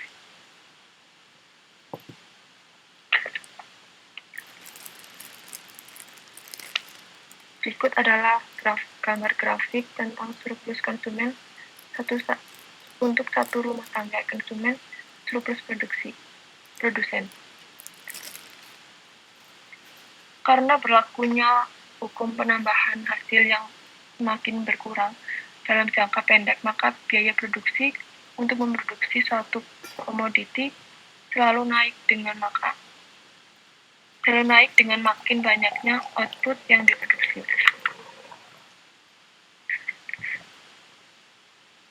Selanjutnya ada grafik juga tentang kuantitas diminta dan ditawarkan dalam jangka panjang. Input-output yang lebih baik dan lebih rendah dan baru kemudian digunakan input yang kurang produktif dengan biaya yang lebih tinggi. Dengan cara demikian, maka diperoleh kurva biaya marginal yang menanjak naik dan sekaligus juga merupakan kurva penawaran dalam pasar industri persaingan murni. Dalam komponen biaya ekonomis telah termasuk komponen keuntungan normal. Demikian presentasi dari saya, kemudian akan dilanjutkan oleh Mbak Subiyah dalam bentuk audio. Oke.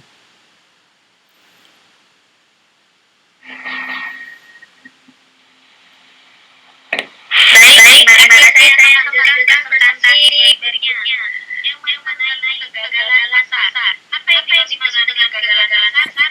Kegagalan pasar adalah suatu kondisi di mana pasar mengalami kegagalan dalam menyediakan kebutuhan pasar secara efisien atau ketimpangan antara produsen dan konsumen. Dalam hal ini, mekanisme pasar yang tidak efisien akan menyebabkan kebutuhan pasar yang dihasilkan menjadi terlalu banyak atau terlalu sedikit. Selanjutnya, keseimbangan pasar yang ideal disebut dengan Pareto Optimum. Apa yang dimaksud dengan Pareto Optimum? Yaitu kondisi ekonomi ketika semua pihak mendapatkan keuntungan, maka pihak lain akan mendapatkan kerugian dalam transaksi yang sama. Apabila peningkatan keuntungan suatu pihak tidak membuat pihak lain merugi, maka ini disebut dengan Pareto Improvement. Tercapai jika semua syarat terpenuhi. Hal ini sering dianggap sebagai kelebihan mekanisme harga atau tangan goib, atau disebut juga invisible hand. Namun, dalam kenyataan, ketidakpenuhan beberapa syarat pasar menyebabkan kegagalan pasar yang mengakibatkan alokasi sumber daya yang tidak optimal. Ini memerlukan campur tangan pemerintah untuk koreksi, tetapi kadang juga menimbulkan masalah birokrasi dan efisiensi ekonomi. Kegagalan pasar disebabkan oleh ketidakmungkinan mencapai persaingan murni, adanya eksternalitas dan kasus barang publik.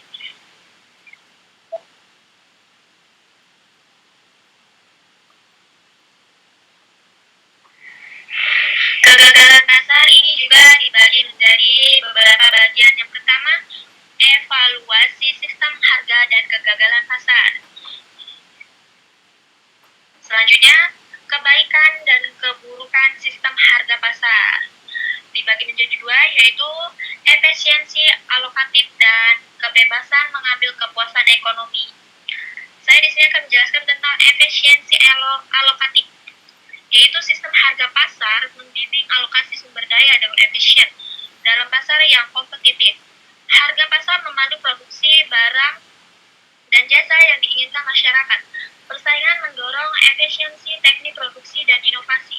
Dalam hal ini, tangan goib memimpin menuju efisiensi ekonomi maksimum. Yang mengapa para ekonomi menolak campur tangan atau regulasi dalam persaingan bebas. Selanjutnya, kebebasan mengambil keputusan ekonomi.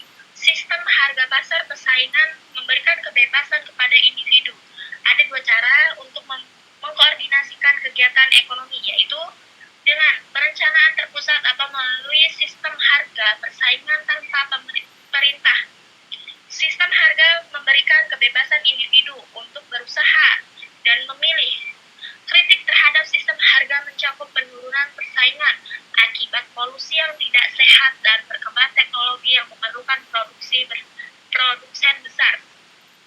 Kritik lainnya mencakup pemborosan dan produksi yang tidak efisien.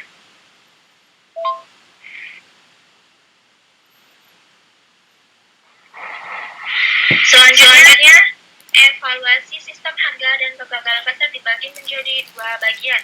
Yang pertama, distribusi pendapatan tidak merata. Yang kedua, kegagalan pasar. Yang pertama, distribusi pendapatan tidak merata. Mekanisme harga persaingan memungkinkan pengusaha menjadi lebih efisien dan kaya, sering melalui akumulasi kekayaan dan perbedaan kualitas sumber daya manusia. Dalam rumah tangga, hal ini mengakibatkan ketimpangan pendapatan, di mana mereka dengan pendapatan tinggi memiliki kekuatan yang pasar yang besar, mempengaruhi jenis barang yang diproduksi dan alokasi sumber daya. Ketimpangan pendapatan ini dapat menyebabkan produksi yang tidak efisien, terutama barang mewah yang berlebihan. Selanjutnya, kegagalan pasar. Eksternalitas dan barang publik adalah penyebab utama kegagalan pasar yang menghambat efisiensi alokasi sumber daya.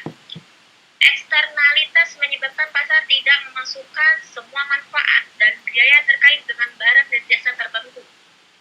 Permintaan dan penawaran tidak mencerminkan biaya dan manfaat dengan benar, sehingga mekanisme harga pasar tidak dapat memberikan alokasi sumber daya yang efisien atau memenuhi kebutuhan masyarakat.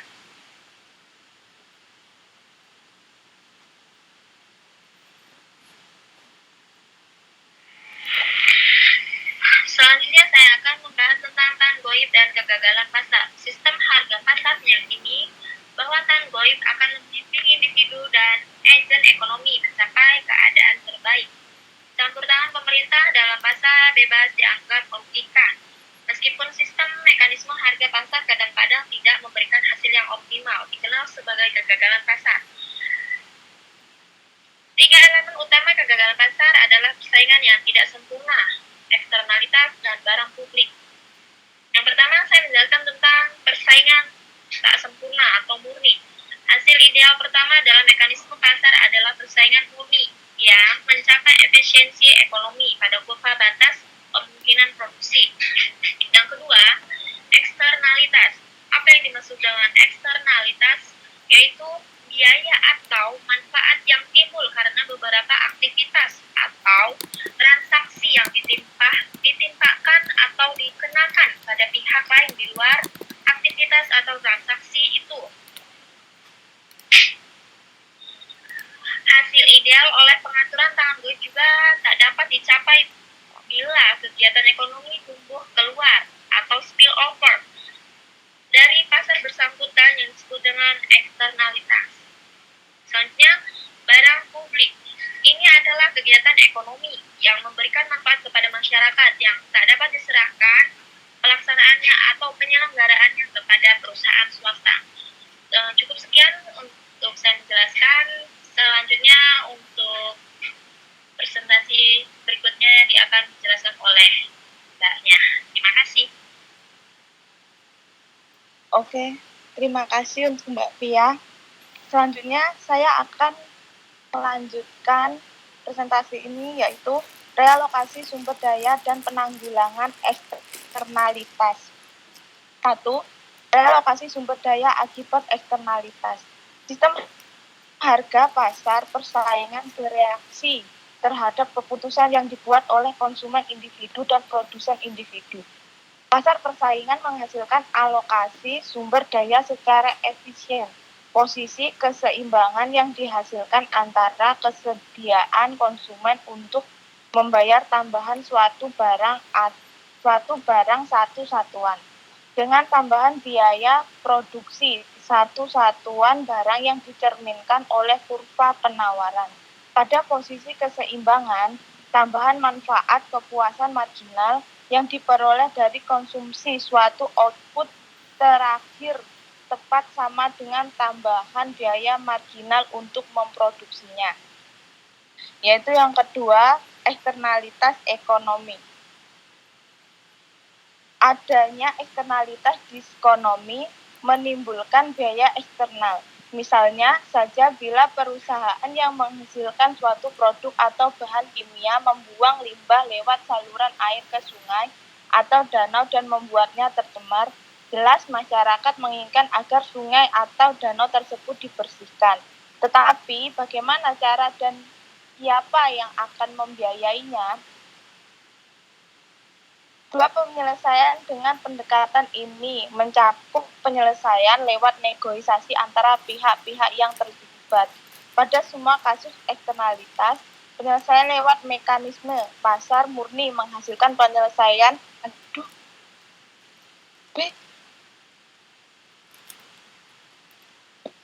mati.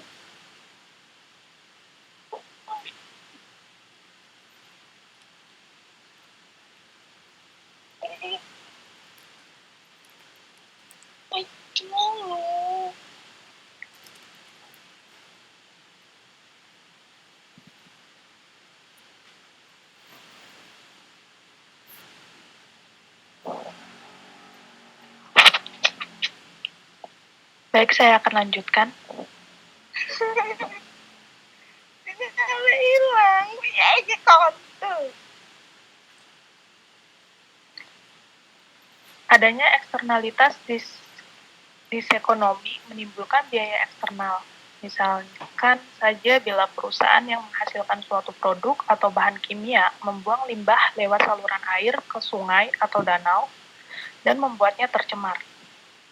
Jelas masyarakat menginginkan agar sungai atau danau tersebut dibersihkan, tetapi bagaimana caranya dan siapa yang akan membiayai? Dua penyelesaian dengan pendekatan ini mencakup penyelesaian lewat negosiasi antara pihak-pihak yang terlibat. Pada semua kasus eksternalitas, penyelesaian lewat mekanisme pasar murni menghasilkan penyelesaian yang tidak efisien. Pihak yang terakhir bisa menuntut kerugian di pengadilan atau lewat perantara hukum dengan negosiasi yang diselesaikan di luar pengadilan. Pertama, bagaimana menetapkan tingginya ambang batas agar bisa dicapai penyelesaian pencemaran yang optimal. Dua penyelesaian dengan pendekatan ini mencakup penyelesaian lewat negosiasi antara pihak-pihak yang terlibat. Secara praktis, pemerintah dapat menetapkan ambang batas pencemaran yang dapat ditolerir bagi suatu perusahaan atau industri. Misalnya, perusahaan yang mencemari lingkungan cenderung memproduksi lebih banyak dengan biaya produksi yang rendah agar mereka tidak harus membayar biaya untuk membersihkan limbah. Next.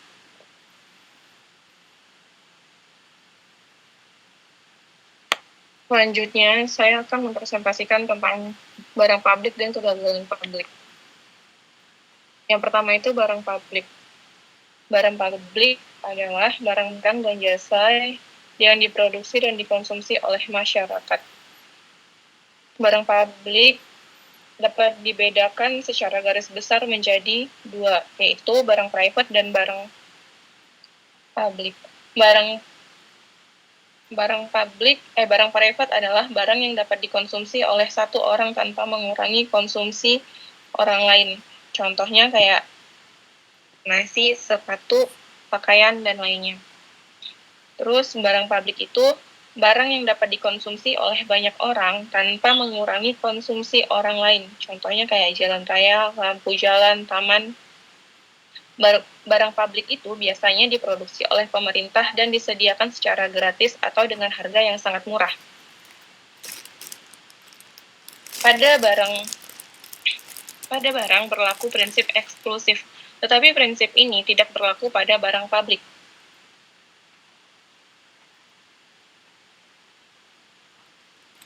Alasannya karena prinsip ini prinsip yang menyatakan bahwa seseorang dapat mencegah orang lain untuk menggunakan barang atau jasa tertentu. Misalnya, kayak kamu punya mobil, maka orang lain nggak boleh pakai mobil kamu tanpa seizin dari kamu. Barang publik yang disediakan dan dilaksanakan oleh pemerintah dilakukan berdasarkan pilihan sekelompok orang atau secara kolektif, yang ditentukan melalui proses pengambilan keputusan politisi. Sebagai contohnya, dalam pengembangan infrastruktur seperti jalan raya, keputusan mengenai penggunaan sumber daya dan alokasi anggaran didasarkan pada preferensi dan kepentingan masyarakat yang diwakili oleh para politisi. Keputusan ini dibuat setelah melalui proses diskusi, debat, dan penilaian yang melibatkan berbagai pihak yang terkait. Terus yang kedua, kegagalan sektor publik. Jika terdapat kegagalan pasar pada sektor swasta yang bekerja berdasarkan mekanisme pasar, di mana pasar gagal mencapai penyelesaian terbaik dalam alokasi sumber daya yang optimal. Sektor publik pemerintah dapat mengatasi memperbaiki kegagalan pasar. Namun demikian, akan muncul pula kegagalan sektor publik dan sering disebut kegagalan birokrasi. Kegagalan birokrasi terjadi ketika sistem birokrasi yang ada di sektor publik tidak dapat berfungsi secara efisien dan efektif dalam menjalankan tugasnya. Sektor birokrasi dipenuhi oleh prosedur ketat sehingga menimbulkan inefisiensi dalam pelaksanaan fungsinya. Apa aja sih faktor yang terjadinya kegagalan birokrasi dan mengapa sektor publik menghasilkan inefisiensi ekonomi? Berikut adalah beberapa faktor kegagalan birokrasi. Yang pertama, kepentingan golongan tertentu. Keputusan di sektor publik dimaksudkan untuk kepentingan mayoritas warga negara, namun seringkali menyimpang karena adanya tekanan dari kelompok kepentingan ekonomi yang kuat. Misalnya, pemerintah mungkin membuat kebijakan yang menguntungkan perusahaan besar, tetapi merugikan rakyat miskin. Yang kedua, biaya tak jelas sementara manfaat jelas dan langsung. Para politisi dan pengambil keputusan lebih menekankan dan membela serta melaksanakan program yang memberikan manfaat jelas dan langsung, namun biaya tak jelas atau tersembunyi. Misalnya, pemerintah mungkin membuat kebijakan yang memberikan subsidi kepada perusahaan besar, tetapi biayanya akan ditanggung oleh masyarakat melalui pajak. Yang ketiga, birokrasi dan efisiensi. Sektor swasta seringkali dikatakan lebih efisien dibandingkan dengan bekerjanya lembaga-lembaga sektor publik. Misalnya, kayak pemerintah mungkin membutuhkan waktu yang lama untuk membuat keputusan, sedangkan perusahaan swasta dapat membuat keputusan secara lebih cepat. Yang terakhir, ketidaksempurnaan kelembagaan. Sistem harga pasar persaingan tidak selalu efisien dan sempurna. Fungsi ekonomi pemerintah berusaha memperbaiki kekurangannya, namun sulit membandingkan keduanya secara langsung. Misalnya itu, kayak pemerintah mungkin membuat kebijakan yang bertujuan untuk mengurangi polusi, tetapi kebijakan tersebut mungkin juga memiliki dampak negatif terhadap perekonomian. Dalam kegagalan sektor publik, pemerintah bisa menyelesaikan masalahnya secara eksternal dan baik. Penyebab kegagalan sektor publik ini dapat sering terkait satu sama lain. Misalnya, birokrasi yang tidak efisien dapat menyebabkan biaya yang tidak jelas, dan biaya yang tidak jelas dapat menyebabkan pemerintah lebih mudah terpengaruh oleh kelompok kepentingan ekonomi yang kuat. Kesimpulannya, campur tangan pemerintah dalam perekonomian yang merupakan reaksi untuk menanggulangi kegagalan pasar yang bisa menimbulkan masalah tersendiri, yaitu kegagalan birokrasi atau kegagalan sektor publik yang menyebabkan ketidakefisienan ekonomi. Hal ini disebabkan karena kepentingan golongan tertentu yang kuat secara politis. biaya yang jelas sementara manfaatnya tak jelas besarnya, maupun untuk siapa, dan bersifat tak selektif. Dan birokrasi membuat pengambilan keputusan dan pelaksanaan menjadi tak efisien. Terima kasih. Berikut presentasi dari kelompok 5.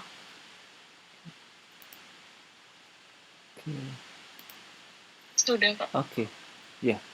Terima kasih presentasinya lengkap. Sangat lengkap. Saya mungkin boleh pinjam buat minggu depan buat tambah-tambahan saya mengajar karena lengkap. Cuman saya ada beberapa pertanyaan yang mungkin bisa dijawab. Yang pertama tadi di slide itu ya sedikit awal-awal disebutkan ada monopsi di pasar input. Maksudnya monopsi di pasar input ini apa? Monopsinya sendiri apa maksudnya? Kayaknya di slide awal-awal deh, kayak slide 7 atau 8 gitu.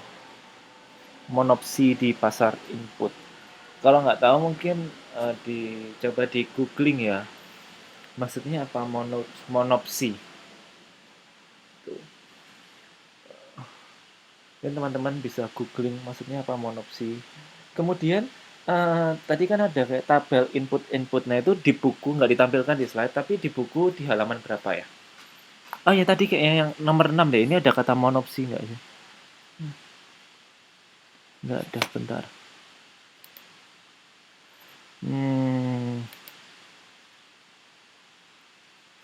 Ya tadi kayak ada kata monopsi di pasar input. Cuman saya kelupaannya atau di slide nomor berapa? Oh, di slide nomor 10. Slide nomor 10 itu ada kata monopsi dalam pasar input. Nah, kita coba maksudnya apa? Slide nomor 10. Kemudian di tabel input output itu dikatakan ada tabel input output nggak ditampilkan di layar, tapi tolong ditampil ini di nomor 11, slide nomor 11 itu ada tabel input output itu di halaman berapa di buku modul, jadi teman-teman yang lain bisa melihat di buku modul. Kemudian yang terakhir saya ingin bertanya, langsung aja ini dijawab. Menurut teman-teman surplus konsumen itu baik atau tidak sih? Jadi kan disebutkan ada namanya surplus konsumen di slide nomor 13 ya. Menurut teman-teman surplus konsumen itu baik atau tidak?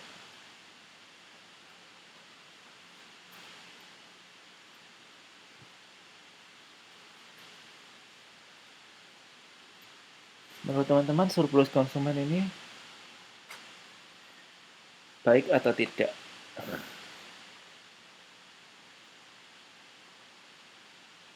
Keadaan surplus konsumen ini kira-kira baik atau tidak? Mau dijawab sekarang atau dijawab minggu depan? Langsung jawab boleh? Boleh. Menurut saya pribadi, surplus konsumen itu dianggap baik ya, karena memberikan manfaat bagi konsumen dan mendorong persaingan di pasar. Oke, baik. Ya, terus silakan. Surplus konsumen itu dapat digunakan untuk meningkatkan kesejahteraan konsumen, kayak misalnya beli barang atau jasa yang lebih berkualitas atau dengan meningkatkan tabungan. Selain itu, surplus konsumen juga dapat mendorong persaingan di pasar. Misalnya kayak ketika konsumen itu memiliki lebih banyak uang untuk dibelanjakan, mereka akan lebih tertarik untuk membeli daripada perusahaan yang menawarkan harga yang lebih rendah atau kualitasnya yang lebih baik.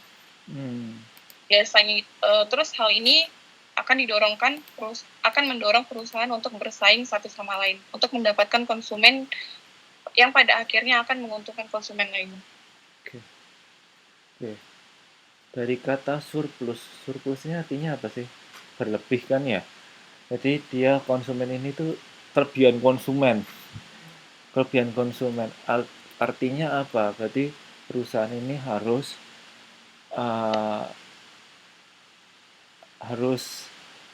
sebagainya banyak yang mau gitu. Banyak yang mau kan. Berarti karena dia kelebihan konsumen. Berarti mau jual apapun perusahaan ya banyak mau. Tapi sisi negatifnya karena banyak yang mau, orang jadi pilih-pilih.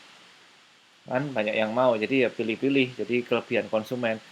Kayak kita kelebihan konsumen keadaan yang surplus konsumen ini apa contohnya dalam kondisi real ya? Kita ini sekarang sedang surplus konsumen apa? Bahan bakar? No. Apa yang keadaan apa yang surplus konsumen? Baju? Produk konveksi ini surplus konsumen nggak? Surplus konsumen ya? Menurut saya sih surplus konsumen. Sehingga perusahaan harus meningkatkan kualitasnya agar konsumen itu semakin banyak yang memilih kita dengan menampilkan atau menunjukkan keunikan. Misalnya nih kayak produknya Zara, produknya ya brand-brand ternama, dia menjual keunikan dan menjual kualitas sehingga menarik banyak konsumen. Oke. Thank you. Untuk yang presentasi minggu lalu, pertanyaannya apa boleh di-share jawabannya, apakah sudah siap ya? Yang presentasi minggu lalu, kelompoknya Mbak Fitri Dewi Yulianingsi Kartinalis, salah, ini kan hari ini, Siti Sadi Hernasari, Siti Sadia, Nurfaiza, Ferry Handayani, dan Selvi Fitriani. Jawabannya apakah sudah siap? Bapak boleh bertanya nggak? Oh boleh, silakan. Mbak Winanti mau tanya ke saya atau tanya ke kelompok? Di kelompok ini, kelompok Oke, 5. silakan. Kalau mau di slide ketiga itu kan ada perekonomian adalah jaringan pasar yang saling terkait, di mana perubahan di satu pasar dapat mempengaruhi pasar lainnya. Nah, yang saya pertanyakan adalah contoh perubahannya itu seperti apa? Contoh perubahan, bentar ya. Slide nomor 3. Slide 3. Nomor 3 itu ada di bagian mana ya? Bagian A, keseimbangan umum antar pasar bagian 1. Perekonomian adalah jaringan pasar yang saling terkait di mana perubahan satu pasar dapat mempengaruhi pasar lainnya. Nah, tadi contohnya apa tadi? Terima kasih. Thank you Mbak Vina. Namanya sudah saya catat ya. Tadi kalau nggak salah kelompok ini memberikan contoh kopi dan teh. Ya nggak sih? Kalau misalnya satu kopi menurun, harga kopinya naik, maka orang beralih ke teh dan harga tehnya jadi, permintaan teh jadi meningkat. Gitu nggak tadi contohnya? Iya, betul Pak. Mungkin berikan contoh lain biar Mbak Win nanti makin paham. Selain kopi dan teh. Nanti saya jawab minggu depan ya, Mbak Win nanti. Boleh. Bisa ini loh. Contohnya misalnya apa ya? Sepatu dan sandal. Atau apa ya, barang substitusi lain. Mungkin kalau makanan kalau misalnya daging, tempe sama tahu. Tempe tahu sama, relatif sama ya karena bahannya sama ya. Apa ya? Ayam sama daging, Pak. Ayam sama daging. Oh ya, boleh. Misalnya pas musim Idul Adha, semuanya berpindah ke daging sapi karena itu menjual ayam tidak laku. Oke, coba. Gampang kok pertanyaan, langsung dijawab aja biar minggu depan. Sebelumnya pertanyaan yang minggu lalu, kelompok yang sebelumnya, apa boleh jawabannya di-share di grup WhatsApp karena waktunya nggak keburu. Yang pertanyaan minggu lalu.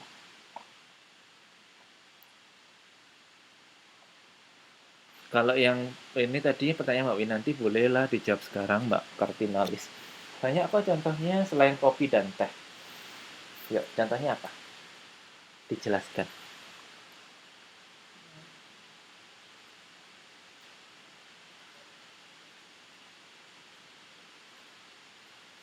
Ini sebelum saya tutup perkuliahannya, contohnya pasar.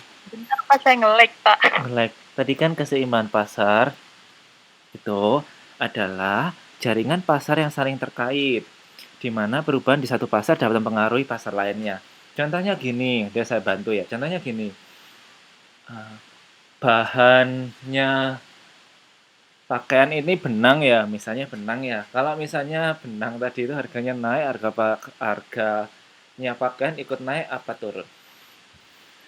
Saya nih kan pakaian ini berasal misalnya dari benang ya. Misalnya benang ini naik, harga benang ini naik, kira-kira harga pakaian juga naik nggak? Naik dong. Nah ini maksudnya dia saling terkait. Jadi kalau misalnya satu naik, dia satunya juga ikut naik gitu. Atau misalnya harga kedelai, misalnya kedelai ini lagi naik, kemudian harga tahu tempe juga ikut naik.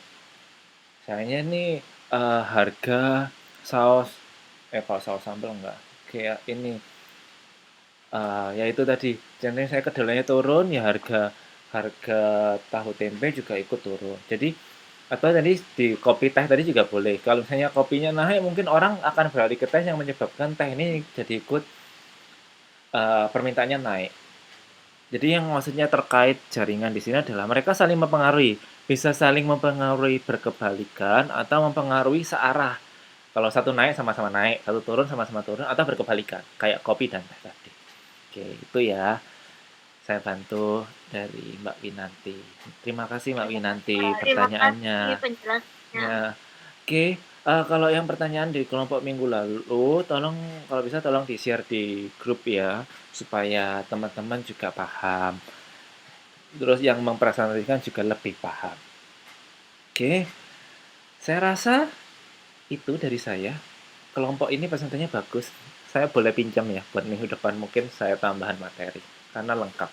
Boleh. Oke, thank you. Ada lagi yang ditanyakan, yang mau bertanya juga boleh.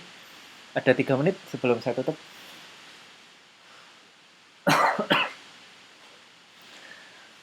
Kalau belum ada, mungkin bisa saya akhiri ya perkuliahan pada hari ini. Terima kasih semuanya atas kedatangannya. Terima kasih atas presentasinya. Terima kasih atas pertanyaannya. Dan terima kasih atas keaktifannya selama kelas. Kita bertemu di pertemuan terakhir di minggu depan tanggal berapa Desember? 1 atau 2? 2, 3 Desember. 3 Desember. Ya, oke. Itu ya. Terima kasih semuanya. Sampai jumpa minggu depan. Bye-bye. Terima kasih, Pak. Terima kasih. Bapak.